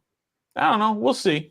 I'm not ready to label him that yet, just because he is ascending. It's like Jamin Davis. You can't say you can label somebody got shot in the leg twice his rookie year and came back and played and almost ran for 500 yards of Jag. Thank you for calling out the hypocrisy. Okay. Wait. Let me defend myself. Consistency, Stoner. Let me defend myself. He's ascending. Ooh. Okay, let me defend myself on that. In that I said he's a Jag. Right, but I said he didn't have that good of a year. So I used the Jag term. Maybe I didn't use it properly. Yeah, but I was saying basically he's overrated is what I was saying. So is Derek Forrest right now. We very much fell in love with Brian Robinson. I think both of these two going into their second year as full-time players, we'll see whether or not they are going to continue as far as Defoe is concerned, ascending, and what Brian Robinson can do with the full season. So that's all to be determined. I think that you're probably right. They probably rank Washington ranks in the third here, probably just above the Giants. Mm-hmm. And there's a lot to be desired. I like a lot of these pieces. We just need to see some consistency from them, which we have not. So it'll be interesting. I'm putting it all out there. I'm putting it on the line for you right What? now. If anybody What? wants to take this, Okay. Washington at 16 is drafting a corner. I bet you we take a linebacker instead. Okay, I will bet got corner. $1 it's not a linebacker. I think we're going to go O-line. I think it's going to be corner. It's a very deep draft for We're going corners, linebacker. but I that's my think whole they're going problem. corner. All these teams in our division have somebody that's like a bit of a somewhat stud, maybe with Giants on every level on defense. Ours is just defensive line. We have no studs at linebackers. We have no studs in defensive backfield. Everybody else does. I disagree. I disagree that we have no studs in the backfield, defensive backfield. I believe Cam Curl's a stud. Are on the line. Cam Curl was like third in defensive rookie of the year. Third, maybe he was second. Did he make a Pro Bowl? He's a stud. No, he is not. But we're drafting a corner. 100%. A linebacker. And I think it's going to be. There's a lot of corners to love. Gonzalez Anderson's from going to Oregon drop at 16 and 16. we're taking them. TJ's comment there. There's a lot of good corners. We will be doing draft talk He's going next top week. 10. We're going to do some draft talk next week because it's closing. We're just about 4 weeks away from it. Of course, we have our annual first round mock draft that we bring in content creators from around around to do some of those picks. That's all going to be coming up. Seems like right now, Washington, we're all kind of a little down on the team as a whole. There was not a whole lot of 1-2 rankings there. So, Trev, did you want to amend your third place ranking for Washington? No. After going step by step. There was a lot of we're fourth, clearly fourth. No, because we didn't get better and we didn't get really that much worse. We just kind of stayed the same. Like we got rid of Holcomb, replaced him with Holcomb Jr. We got rid of Cam Sims. We'll probably get somebody to replace him too, or promote Alex Erickson. So it's like the Jags. We got Marcus Kemp. Yeah, Marcus Kemp to replace Kemp. Like, so the people we let go, we already replaced, and they're all like the same level of players. So I just feel like we're going to be mediocre again unless EB comes in and we score 40 points a game. Yeah. So I'm sticking at fourth best in the NFC East. Stoner. You think the Giants got much better? Did they get better? They were better than us already. So did we get better than them? Even if they improved just 0.5%, did we improve enough to not only pass what they were last year, but then that 0.5%? I don't think so. Not with the moves that have been made so far. The entire season rests on the shoulders of one man. We all know this. And his name is Lamar Jackson. His name is Sam Howell. And whatever happens there, it doesn't matter what happens with your D-line. It doesn't matter what happens with your running backs or your linebackers or your corners. None of that matters if Sam Howell is not playing. If he's not the guy. Yeah. If he's not the guy, none of that matters. We just saw it the last 3 years that if you don't have the guy, no matter how good the team is around you, you're going nowhere. So it all rests on his shoulders. All he has to do is be a little bit better than the Carson Wentz, Taylor Heineke duo. And this team could sneak into the playoffs. But we'll see. All right. So we seem fairly down on the Washington Commanders. We're going to go over the entire state of DC sports coming up here on the cool down. Oh, let me actually hit the right button there. The cool down is brought to you by Manscaped. Ever since my Nathan started using their products, I can't cool down. Fellas, trust me. Go to Manscaped right now and get 20% off and free shipping by using the code REF. Your ladies will appreciate you. Now back to Trev, Stoner, and my Manscaped man, Nathan. Manscaped.com. Head out there right now and get yourself 20% off and free shipping. They've got a new nose and ear trimmer. It's well worth it. It makes sure that you're good looking either for your significant other or if you're headed out to that Sky Bar there in Lexington, Virginia. Again, head out to manscaped.com. Use the code REF, 20% off. DC Sports as a whole, gentlemen, not on an upward trend. And we just walked through Washington Commanders, and it doesn't seem like we're confident that's on the upward trend. The Wizards might not even make the play-in. The Nationals are in full rebuild mode. The Capitals look like the season's over. The Mystics and the Spirit are still there. DC United is just kind of middle of the pack right now. The only team that you could get excited about throws lemons on the field and has a beer snake going up, and that's our DC Defenders. What do you make of DC sports right now? I'm going to give this to Trev because I know Stoner's got the biggest gripes here coming from him. So, Trev, where do you stand on DC sports right now? Well, pretty much the reason why I'm not a fan of DC sports outside of Washington Commanders. They don't win anything. And I'm already used to doing that with the Commanders, so why would I support another franchise that feels just the pain 10 times more, twice as hard? It's pretty sad. The best thing to root for DC sports right now comes from a made-up football league by a former pro wrestler, and I don't know what Danny Garcia used to do before this, but that's pretty sad that it's a made-up football league that is 5-0 and taking the headlines of DC sports. The Mystics, they just won a national championship a few years ago, maybe less than 5. So, they're still Deladon. They're still kind of in it. Washington Spirit, I really haven't paid much attention to them, but I think they should be a big year. They signed that. They have a lot of potential. They're just starting, but they had a lot of potential last year. A lot of Olympic women's players from the U.S. team on there, and just couldn't put together. I mean, they just won 2 years ago the title, but their defense of that title was abysmal. So I just don't know what to expect this year from the Spirit. I'm not too knowledgeable in hockey, other than the fact that Oshie or Ovechkin is chasing some kind of goal. That's all we have to look forward to in hockey.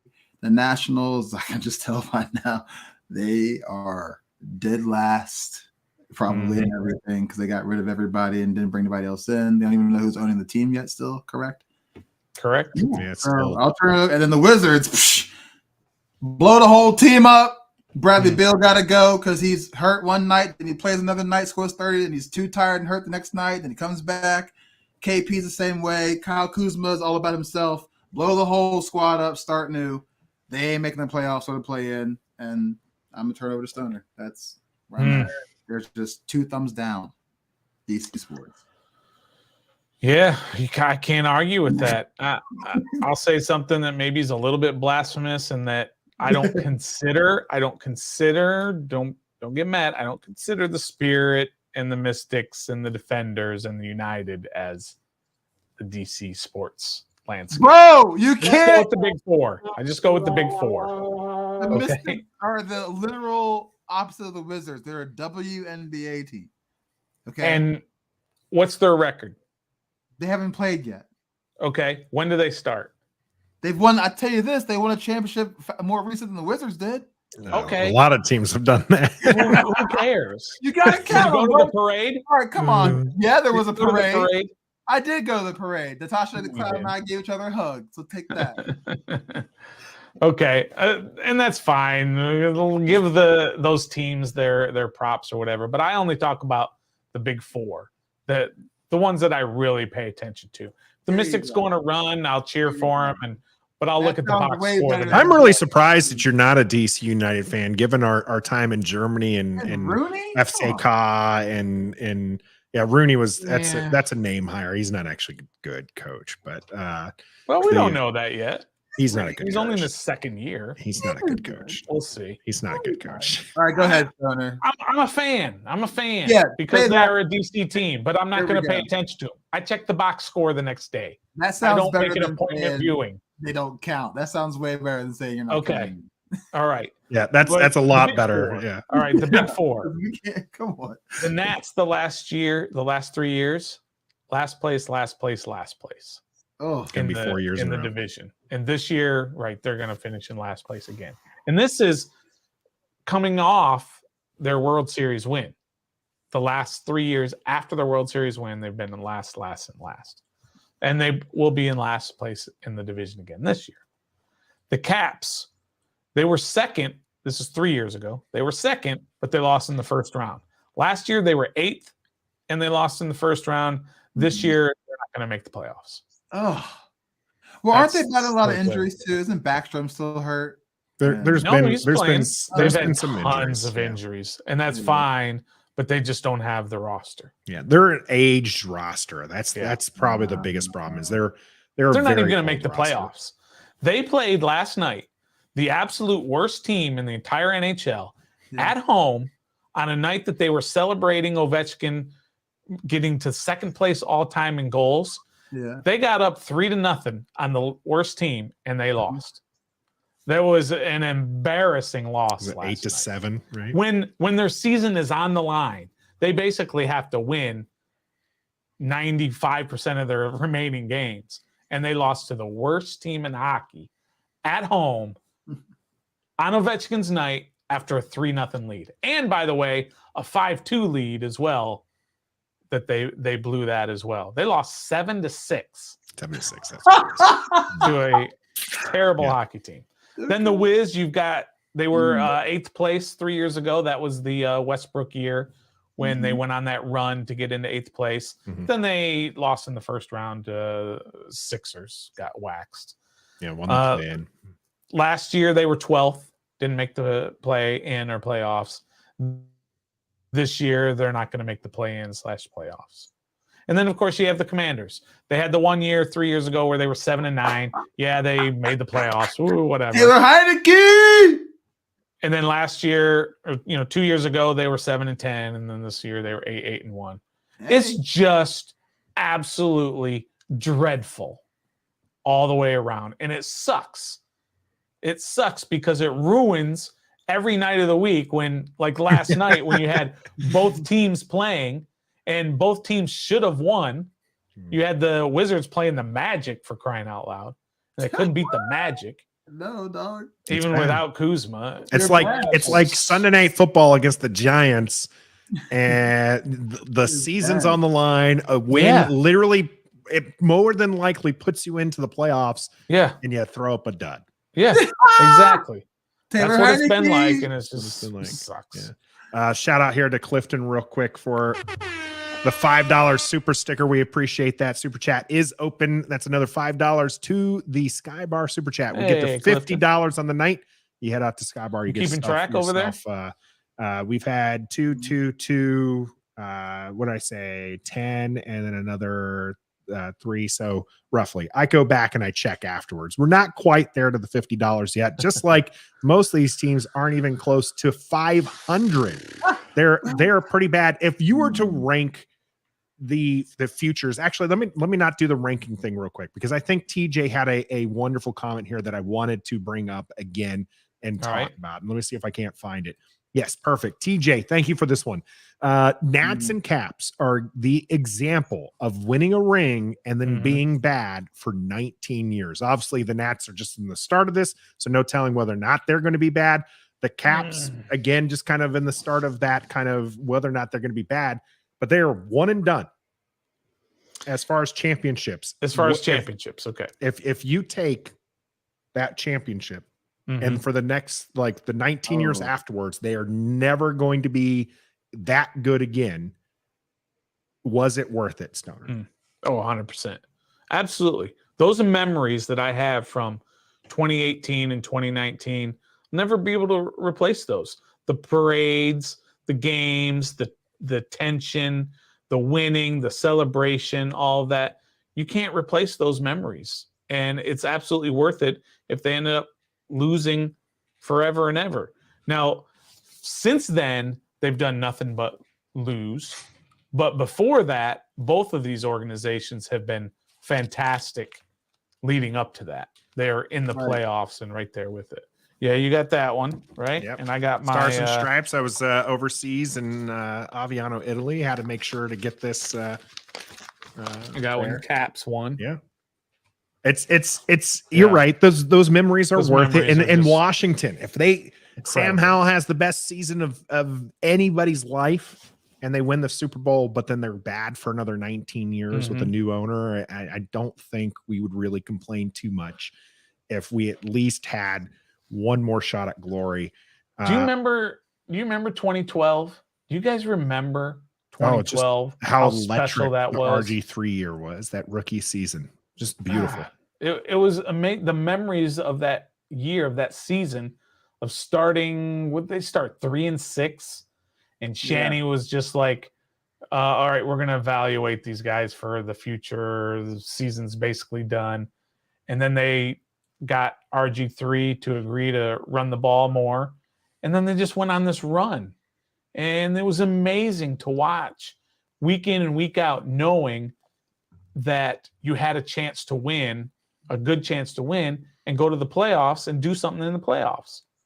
And of course, we all know how that went, but still, that was so much fun, so exciting to watch that. And that's what we need, is we need to get to that point to where these teams are fighting and then eventually winning. And if they win and then they lose for a while thereafter, that's fine. I'm okay with the Caps and Nats losing. It kind of sucks. They got us our championship, and then we'll just grasp for another one as we go. But yeah, I'm okay with it. You need a total rebuild for the Wizards.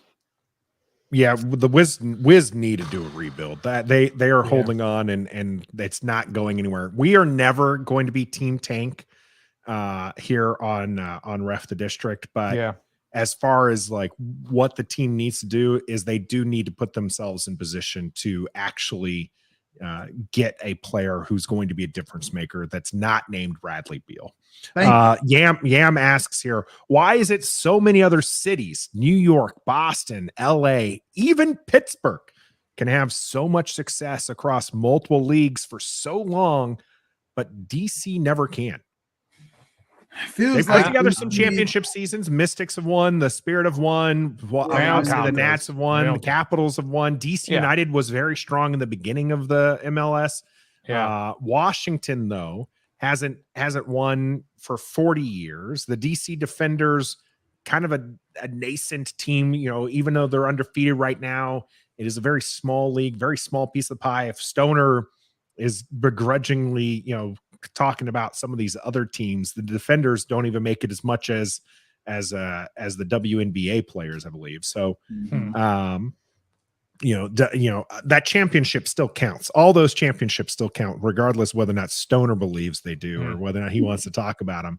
But it's rough. Who would you say is the team that is closest to returning to glory? And you can define glory as far as decade-long success, or glory as in they win a championship within the next 5 years. However you want to define it, that's up to you. We'll start with you, Trev. Who's the closest, including the Washington Commanders here? Who's the closest to winning or to getting back to glory? Washington Mystics. Just being honest, don't even know who owns the Nats. They don't have a roster. Don't know when it's going to take, how long it's going to take to build a roster. Defenders, XFL won't be here in 5 years. We'll just get that out of the way. The Wizards have pretty much a whole rebuild, and that takes 2 to 3 to 4 years. So there's that. Caps, you said that's an age roster. That sounds like a rebuild's coming there too. DC United might not even be a team in 5 years if they can't produce wins. You know how soccer is. Same with the Spirit, no offense. And so logistically, and then Commanders, we got EB, but we need more than just EB. We haven't had a new franchise, owner, franchise new quarterback. We haven't had one of office, those. So that's in position to win the close now. Mystics. I'm sorry, Gus Bus, but I know it sounds foolish, but legit. I think Gus Bus might is that, I'm not sure. Gus Bus, clarify for me here. Is this Mystics because that's who you think is the closest, or Mystics? Because Gus Bus, for the audio listener, says Mystics. Come on, guys, be for real. Is this as in the Mystics are the obvious choice, or are you clowning Trev's choice here for the Mystics? Because I think he's clowning that. Saying we're talking about the Mystics at all as being fair. When did they win a championship? Are they the team the DC team that won the most recent championship? No, I think the Spirit won 2 years ago. The Spirit only won 2 seasons ago. Two But seasons Mystics ago. only about 4 years ago, maybe. It's pretty close. It hasn't been that long. The But Nats, who's on the their Caps, roster? The Nats, the Caps, Right and the Mystics all won like within a year of each Yeah. other. Yeah, I Who's mean, on- you got Deladon, you got Cloud. I couldn't name anybody else on the Mystics except for they the got coach. Shakira Austin. She was good last year. They got Brittany Sykes, who came from LA last year. They've got Jasmine Jones. I mean, I don't know. We Yeah, get of course, we stoners. don't pay attention. That's why. Right. Yeah, I was about to say Right. we can tell Stoner is not a fan. Yeah, I think pay the Mystics attention. are a safe choice. If Stoner wants to press upon us, the big four. Okay, Yeah, the out big of Big four. Yeah. Which one's closest to getting back to glory? Yeah, Hmm. because maybe they're still old, but you still keep Ovechkin because he wants to play, and maybe Oshie too, and build around them. Oh, she's Yeah, I mean- old too. No, I don't think that they have a chance to be. We'll see what happens in the offseason because they did get rid of a lot of guys, and so they have a lot of young guys. We'll see who they bring in, but the cap space that Ovi and Backstrom and Oshie and Wilson and Kuznetsov and their goalie Kemper and their best defenseman Carlson, all those guys are big money guys, and they have to fill it in with a bunch of guys that you probably have never heard of. Yeah, So I don't think and they're just getting older and older. The next few years are just going to be all about Ovi breaking Gretzky's record for goals all time, which is going to be a huge deal, which is going to be awesome. Yeah. By the way, it's going to be a lot of fun, but it's not going to lead to winning. It's gonna be like watching Mike Trout and Otani over there in the Angels, where it's like exactly. these are amazing generational talents, but you're not winning. They can't win, anything from right? that. The Wizards, we all agree that even with a big three, which I think it's a talented big three, they can't win. No. So they're Wes not Unseld going won't. anywhere Get West with Beal's contract. And then of course we all know about the Commanders. Totally depends on Sam and Sam alone. Now the Nationals, I don't think it's not going to be this year, next year, but in about 3 years from now, that trade, the Juan Soto trade, as much as I hate it, and I'd still rather have Soto, they got some studs. And by being last place the last few years, they've had those high draft picks. They've had the number 1 pick, the number 2 pick, the number 4 pick. So they have a bunch of guys that are ranked in the top 100 prospect rankings in all baseball. They've got like 5 dudes. Yeah. And then one of their best young pitchers, he just got shut down. He's got to have Tommy John surgery. But hey, it's better he has it now when they suck, so that when they start getting better, that's when he's coming around. Also, when I he's think the Nats got a young, shot. too. Yeah, It makes me mad to see these other teams that are stocked with former studs from the Nats. When you see Trey Turner, Bryce Harper, and Kyle Schwarber all playing for Philadelphia right down the road, going to the World Series. Well, Trey Turner wasn't with them last year, but still, he was with the Dodgers going to the World Series. Question: Trev's got his hand raised. Do you think it's because DC does not know how to field front office very well through all the sports? I think it's all coincidence. I don't see how any of this is related to. The Nats have no effect on the Caps, and the Caps I know, have no effect but on the you Wiz. don't get people really wanting to come play in DC in any sport. We have a hard time getting people come play for Washington front office. The Wizards, Ted, whatever his name is, Tommy Shepard or whatever, he's been known to be shady. The Nats don't even have an owner right now, so who wants to go play for a team where they don't even know who's owning the team and who's going to, that's fair. Because like you said, all these Boston, LA, even Pittsburgh, I know we're not fans, but like their front offices don't make national media that well, or if it does, we don't pay attention to it. But DC, nobody wants to come play for any sport we field. Nobody wants to come play for us. I think they will. I think they will if the money is right. And like you said, with the Nationals, with their ownership situation being up in the air, they couldn't go out and get top guys, and their salary structure, it used to be way high. They used to be able to go get guys, but they just haven't been able to do that because of the ownership situation. The Wiz, They can't get guys to come play in DC for whatever reason. No. But I mean, they have done a good job of trading for guys. They traded for Russell Westbrook. They traded for Kuzma. They traded for Porzingis. So they have been able to do that, but they haven't been able to sign the big free agent to try and get them over the top. They go get them via trade because they have that's the only way that they can get them. And I think the Commanders have done a good job of getting guys to come if they give them the money. They gave William Jackson big money. They gave Samuel big money. They gave Fitzpatrick big-ish money. For 1 year, $10 million. They got Deron Payne to sign back with them. They got Jonathan Allen to re-sign. I think as Logan far as Thomas. like when you're talking about getting back to glory, I think that right now for the Commanders is huge, right? That this is 3 years in a row now that they've been able to sign one of their homegrown, talents that is a star player, somebody who's a Pro Bowl, somebody who's got recognition across the league.